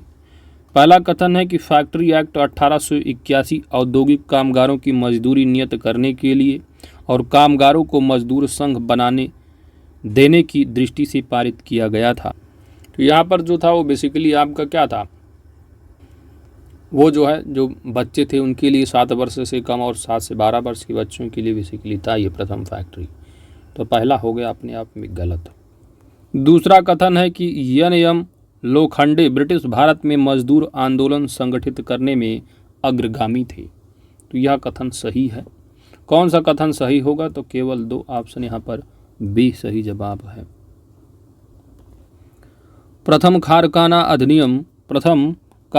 अधिनियम 1881 ईस्वी में पारित किया गया था। परंतु यह अधिनियम अपर्याप्त मापदंड जैसा साबित हुआ। इसमें केवल ऐसे मजदूर जो बच्चे थे उन्हीं की सुरक्षा से संबंधित प्रावधान बनाया गया था। इस अधिनियम में महिला मजदूरों से संबंधित कोई प्रावधान नहीं बनाया गया, अतः इस अधिनियम से मजदूर सामान्यतः निराश थे। एन.एम. लोखंडे भारत में मजदूर आंदोलन संगठित करने में अग्रगामी थे। 19वीं शताब्दी में वे न केवल हथकरघा एवं कपड़े की मिलों में मजदूरों की दयनीय स्थिति में सुधार करने के लिए याद किए जाते हैं, बल्कि जाति एवं संप्रदाय जैसे मुद्दों पर भी उन्होंने साहसिक पहल की, इसलिए केवल कथन 2 सत्य होगा। नेक्स्ट, निम्नलिखित में से किसे भारत में स्थानीय स्वायत्त शासन का जनक माना जाता है? Right answer Lord Ripon. Lord Ripon के कार्यकाल में प्रस्तुत स्थानीय स्वशासन प्रस्ताव 1882 ईस्वी से भारत में आधुनिक स्थानीय स्वशासन का प्रारंभ माना जाता है। लॉर्ड रिपन को स्थानीय स्वशासन का पिता कहा जाता है। इन्होंने प्रांतीय सरकारों को आज्ञा दी कि वह प्रांतीय तथा स्थानीय नागरिक वित्तीय साधनों का एक सर्वेक्षण करे, जिससे यह निश्चय किया जा सके कि किन किन मदों का आम व्यय स्थानीय प्रशासन की सुपुर्द किया जा सकता है। अगला प्रश्न ROAR प्रीलिम्स 2017 का है कि निम्नलिखित में से कौन सा युग्म सही सुमेलित नहीं है? स्थानीय स्वशासन के जनक लॉर्ड रिपन रहे हैं, ना कि लिटन, तो लॉर्ड रिपन होना इसलिए गलत। सहायक संघ लॉर्ड वेलेजली की राज्य अपहरण नीति डलहौजी की अस्थायी बंदोबस्त कार्नवालिस की। ऑप्शन ए यहाँ सही जवाब है। अगला है सूची 1 सूची 2 को मिलान करना है, सही कूट का आंसर देना है। क्लाइव है, बेंटिंग है, चार्ल्स मेटकॉफ है और कर्जन है। बंगाल विभाजन 1905 में हुआ, दैट टाइम रहे हैं लॉर्ड कर्जन। तो बंग विभाजन का संबंध हो जाएगा कर्जन से, यानी बी का जो है वो 4 होगा। ये आप कह सकते हो कि यहाँ पर जो 4 दे रखा है इसका क्या होगा? बी। जब 4 में आपको बी दिख रहा है केवल ए और बी में, तो सी और डी अपने आप कट गया, अपने आप एलिमिनेट हो गया। ठीक है, बंगाल विभाजन से आसान और क्या बार बार आपको याद आता है? दैट इज बंगाल में द्वैध शासन।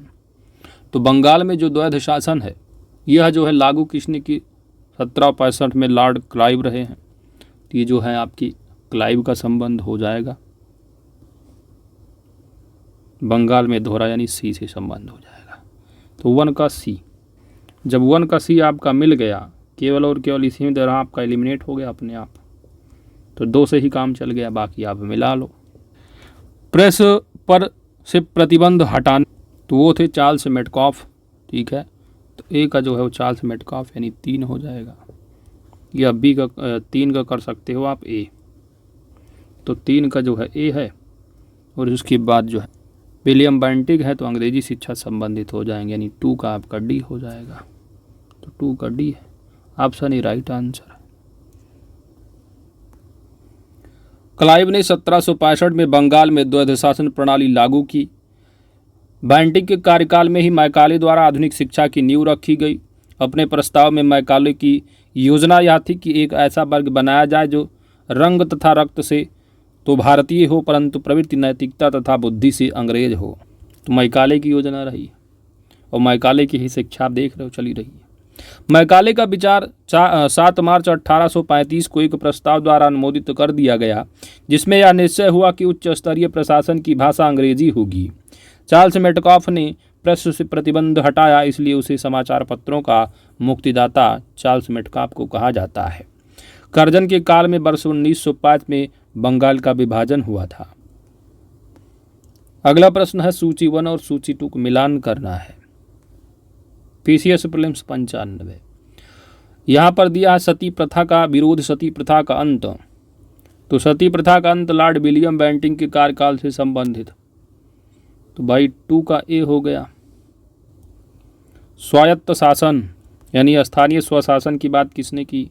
तो लॉर्ड रिपन रहे हैं, यानी बी हो जाएगा। बंगाल विभाजन के टाइम 1905 लॉर्ड कर्जन होंगे, सी ले लो। व्यवगत का सिद्धांत 17 को मिलाया था 1848 सबसे पहले, तो डलहौजी आ जाएंगे।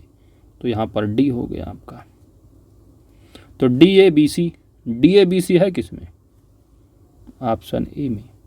ऑप्शन ए राइट आंसर बन जाएगा। बढ़ते हैं आगे। व्याख्या देख लो। व्यपगत सिद्धांत डलहौजी से जुड़ा है। सिद्धांत के द्वारा कुछ महत्वपूर्ण रियासतें 17, तो 17 को आप जानते हो 48 में मिलाया गया। 1848 जैतपुर संभल को 49 में लिया गया था। बघात 50 में रहा, उदयपुर 52 में रहा, झांसी 54 में रहा है, नागपुर भी 54 में रहा। विलियम बेंटिंक ने 1829 के 17वें नियम द्वारा सती प्रथा का अंत किया। लॉर्ड रिपन की कार्यकाल का सबसे महत्वपूर्ण स्थानीय स्वशासन पर सरकारी प्रस्ताव था। बंगाल विभाजन लॉर्ड कर्जन के समय था। आगे बढ़ते हैं। निम्नलिखित गवर्नर जनरल दे रखे और उनसे संबंधी घटनाएं हैं। कौन सी जोड़ी जो है सुमेलित यानी सही है आपको बताना है। रेगुलेटिंग एक्ट कार्नावालिस दिया गया, गलत होगा। 1773 का रहा। स्थायी बंदोबस्त बेलेजली बताया गया, कार्नावालिस होना चाहिए। ये सभी क्या? लॉर्ड एलनबरो सिंध का विलय की बात की जा रही, तो अगस्त 1843 का संबंध रहा। तो यही आपका सही आंसर होगा। ऑप्शन सी राइट आंसर हो जाएगा। आगे बढ़ते हैं। अगला कि भारतीय पुरातत्व सर्वेक्षण की स्थापना किसके काल में हुई थी? राइट आंसर बन जाएगा लॉर्ड कर्जन, ऑप्शन सी। भारतीय पुरातत्व सर्वेक्षण संबंधी प्रयास 1784 ईस्वी में कलकत्ता में विलियम जोन्स द्वारा एशियाटिक सोसाइटी की स्थापना के साथ प्रारंभ हुआ था। 1861 ईस्वी में लॉर्ड कैनिंग द्वारा अलेक्जेंडर कनिंघम को पुरातात्विक सर्वेक्षण नियुक्त किया गया था तथा 1871 ईस्वी में पुरातात्विक सर्वेक्षण के लिए सरकार में अलग विभाग बनाया गया। लॉर्ड कर्जन के कार्यकाल में वर्ष 1901 ईस्वी में भारतीय पुरातत्व सर्वेक्षण को एकीकृत एवं केंद्रीकृत स्वरूप देते हुए जॉन मार्शल को इसका नया महानिदेशक नियुक्त किया गया। आगे बढ़ते हैं। भारतीय पुरातत्व सर्वेक्षण की स्थापना किसके काल में हुई? Lord Curzon. तो पुरातत्व सर्वेक्षण स्थापना विभाग की स्थापना की बात की गई है और यहाँ पर आपने देखा था पुरातत्व सर्वेक्षण की स्थापना, तो अलग जो विभाग बनाया गया उसकी बात की गई। ठीक है, तो चलिए अर्लाफ थे। तो 1871 ईस्वी में पुरातत्व सर्वेक्षण विभाग बनाया गया। उस समय गवर्नर जनरल जो था वो अर्ल ऑफ मेयो था तथा Duke of Argyll secretary of state थे। अर्गिल के सुझाव पर ही पुरातत्व विभाग बनाया गया था। दिए गए विकल्पों में मेयो या अर्गिल किसी का नाम न होने के कारण छत्तीसगढ़ लोक सेवा आयोग ने इस प्रश्न को हटा दिया, निरस्त कर दिया था। तो फैक्ट याद रखिए, उस समय governor general earl of Mayo था और ड्यूक ऑफ अर्गिल जो है वो सेक्रेटरी ऑफ स्टेट रहा और 1871 में जो है पुरातत्व सर्वेक्षण विभाग बनाया गया था। प्राचीन स्मारक संरक्षण एक्ट किस गवर्नर जनरल के कार्यकाल में पारित हुआ? प्राचीन स्मारक, ऐसा घुमा के पूछते हैं। पुरातत्व सर्वेक्षण, तो प्राचीन स्मारक संरक्षण एक्ट, सही जवाब लॉर्ड कर्जन, ऑप्शन सी। प्राचीन स्मारक संरक्षण अधिनियम 1904 के द्वारा लॉर्ड कर्जन ने भारत में पहली बार ऐतिहासिक स्मारकों की सुरक्षा एवं मरम्मत की ओर ध्यान देते हुए 50,000 पाउंड की धनराशि का आवंटन किया था। प्राचीन स्मारक संरक्षण अधिनियम 1904। भारत में कर्जन के प्रशासन की तुलना औरंगजेब से किसने की? तो वह थे कौन? गोपाल कृष्ण गोखले, गांधी के गुरु। ऑप्शन यहाँ पर बी सही जवाब बन जाएगा। लॉर्ड कर्जन ने अपने वायसराय काल में भारतीय जनमानस की आकांक्षाओं की पूर्णता अवहेलना करते हुए भारत में ब्रिटिश शासन को सुदृढ़ करने का प्रयास किया। गोपाल कृष्ण गोखले ने कर्जन के प्रशासन की तुलना मुगल सम्राट औरंगजेब से की। अगला प्रश्न है इंपीरियल कैडेट कॉर्प्स की स्थापना किसने की? राइट आंसर होगा लॉर्ड कर्जन, ऑप्शन बी।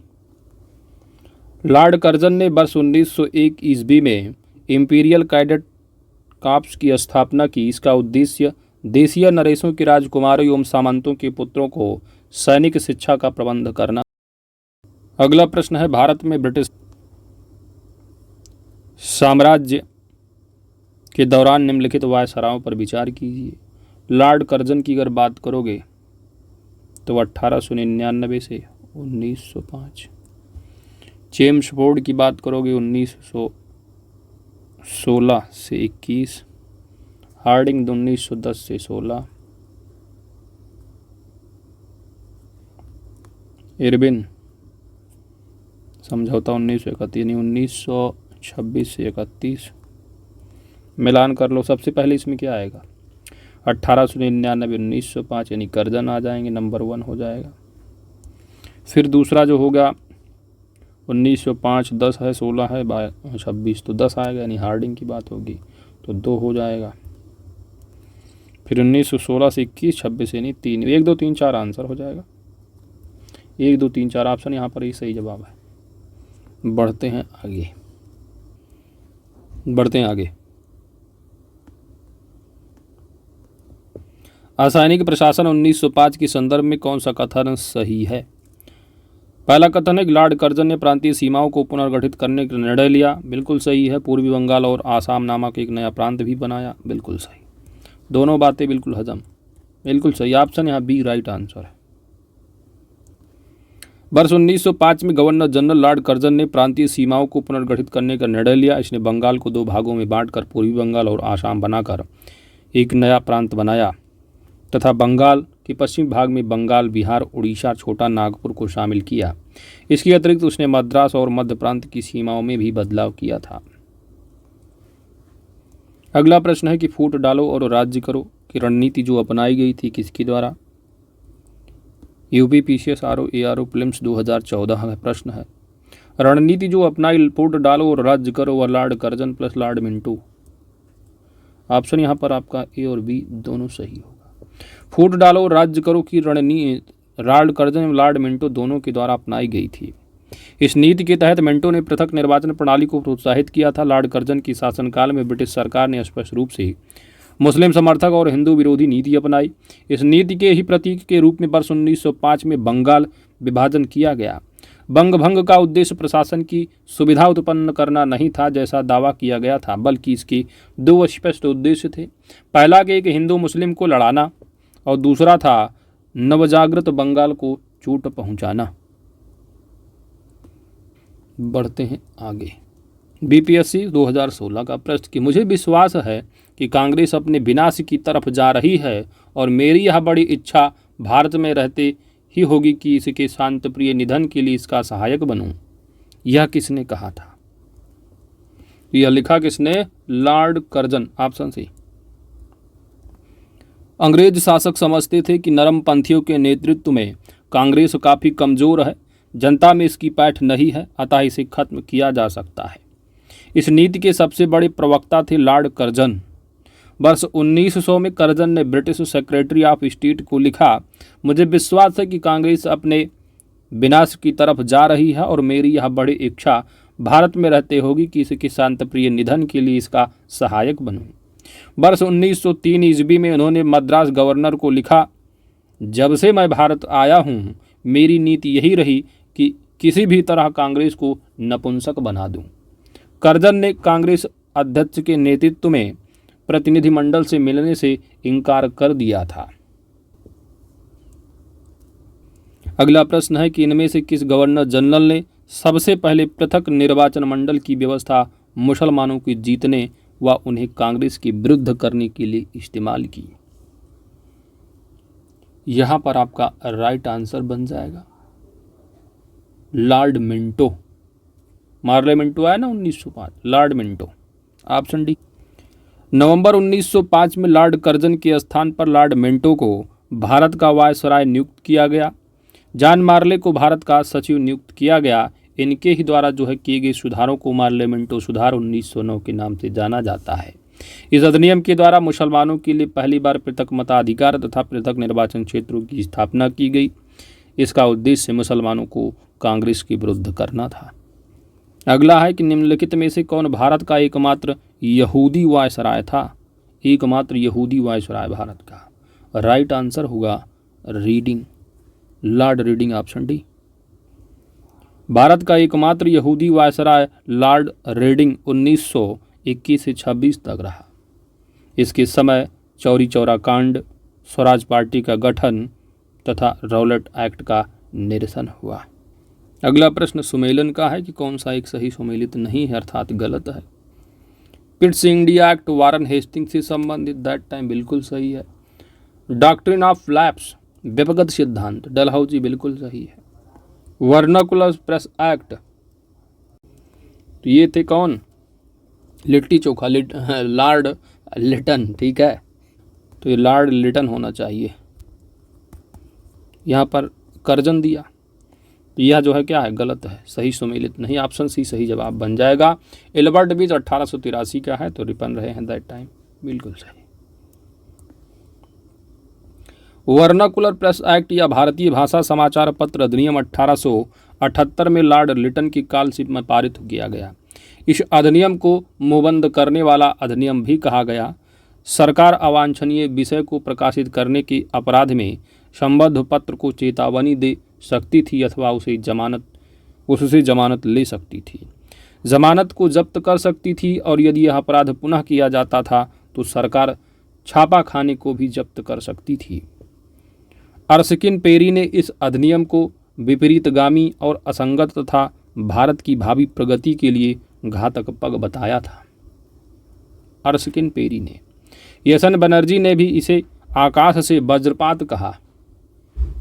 यशन यानी सुरेंद्र नाथ बनर्जी। इस अधिनियम के अधीन सोम प्रकाश, भारत मिहिर, ढाका प्रकाश, सहचर तथा अन्य अनेक समाचार पत्रों के विरुद्ध मामले दर्ज किए गए। आगे बढ़ते हैं। निम्नलिखित में से कौन सा एक युग्म सुमेलित नहीं है? ठगी का दमन, विलियम बेंटिक, बिल्कुल से, एल्बर्ट बिल, रिपन के टाइम। रिंग फेंस की नीति, Warren Hastings. Vernacular press act, litti chokha से रहा, लिट्टन से संबंधित, ठीक है, तो ये कर्जन से संबंधित नहीं, यानी ऑप्शन डी गलत, तो ऑप्शन डी सही जवाब बन जाएगा। अगला है ब्रिटिश भारत की राजधानी का कलकत्ता से दिल्ली जो स्थानांतरण है किसकी काल में क्रियान्वित हुआ था? तो यानी 1911 संबंधित, दैट टाइम कौन रहा? तो हार्डिंग। ऑप्शन यहाँ पर आपका बी सही जवाब है। वायसराय लॉर्ड हार्डिंग के समय भारत की राजधानी का कलकत्ता से दिल्ली स्थानांतरण किया गया। वायसराय लॉर्ड हार्डिंग ने वर्ष 1911 में जॉर्ज पंचम एवं महारानी मैरी को भारत बुलाया तथा दिल्ली में भव्य दरबार का आयोजन किया, जिसे दिल्ली दरबार तृतीय के नाम से जानते हैं। इसी दरबार में बंगाल विभाजन को रद्द कर दिया गया तथा राजधानी के स्थानांतरण की घोषणा की गई। अगला प्रश्न यहाँ पर आपको कोट का सही उत्तर चुनना है। चूक का सिद्धांत यानी हड़प नीति, डॉक्ट्रिन ऑफ लैप्स, व्यपगत सिद्धांत, डलहौजी रहे संबंधित। बंगाल विभाजन, कर्जन होंगे। बंगाल में द्वैध शासन, दोहरा शासन यानी क्लाइव से संबंधित। सामाजिक सुधार, विलियम बेंटिक, मिलान कर लो, डी का 4 है। चूक का सिद्धांत, हड़प नीति, तो ए का 3 है, तो बी और सी में होगा ही होगा। यहाँ भी 3 है, यहाँ भी 1, यहाँ वहाँ यानी बी का 1 तो होगा ही होगा, अपने आप हो गया। दोहरा शासन देख लो, तो सी अगर आप मिला लिए तो आपका काम बन गया। द्वैध शासन कौन होगा? क्लाइव, यानी 2 हो गया, तो अपने आप सी आंसर आपका राइट आंसर बन गया, तो ऑप्शन सी सही जवाब है। बढ़ते हैं आगे।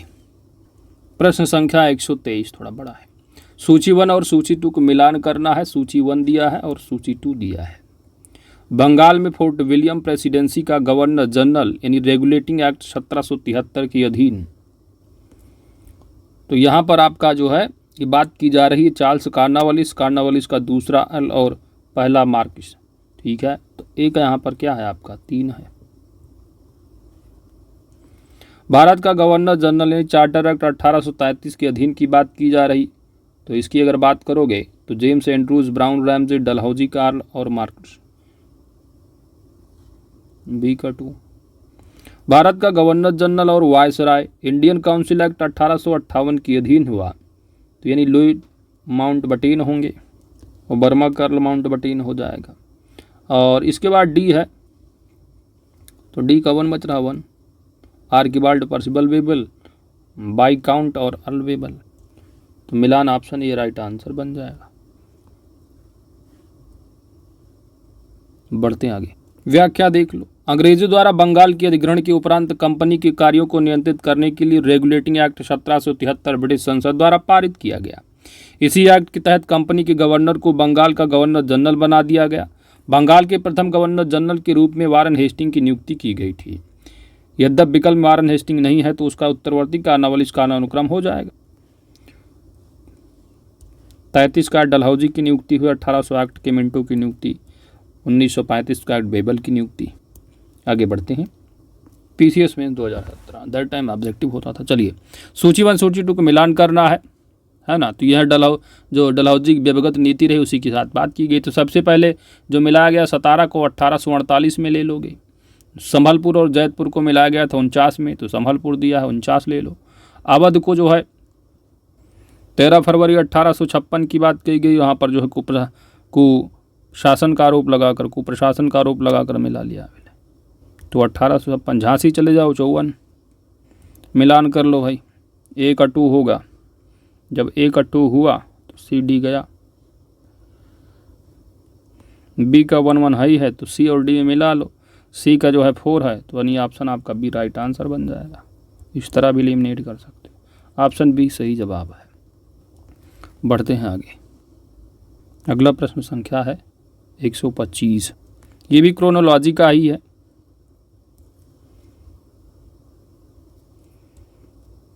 UP PCS RO means 2016। अरे कहाँ गया प्रश्न। चलिए,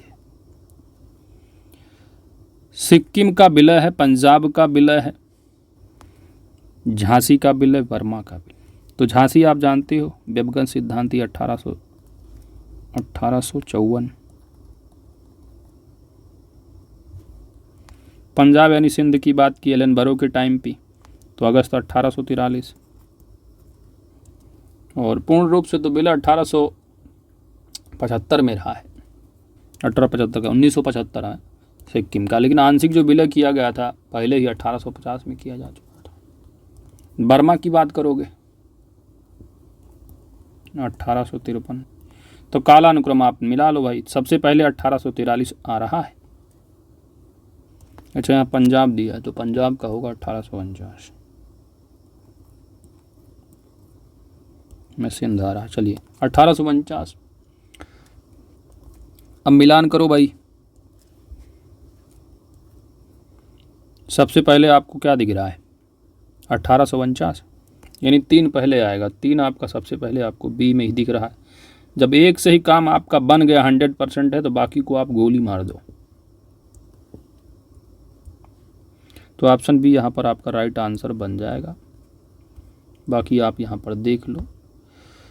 विकल्पगत रियासतों के ब्रिटिश भारत में विलय का कालानुक्रम। सिक्किम 1850, पंजाब 49 है, 53 में बर्मा है, 54 में झांसी।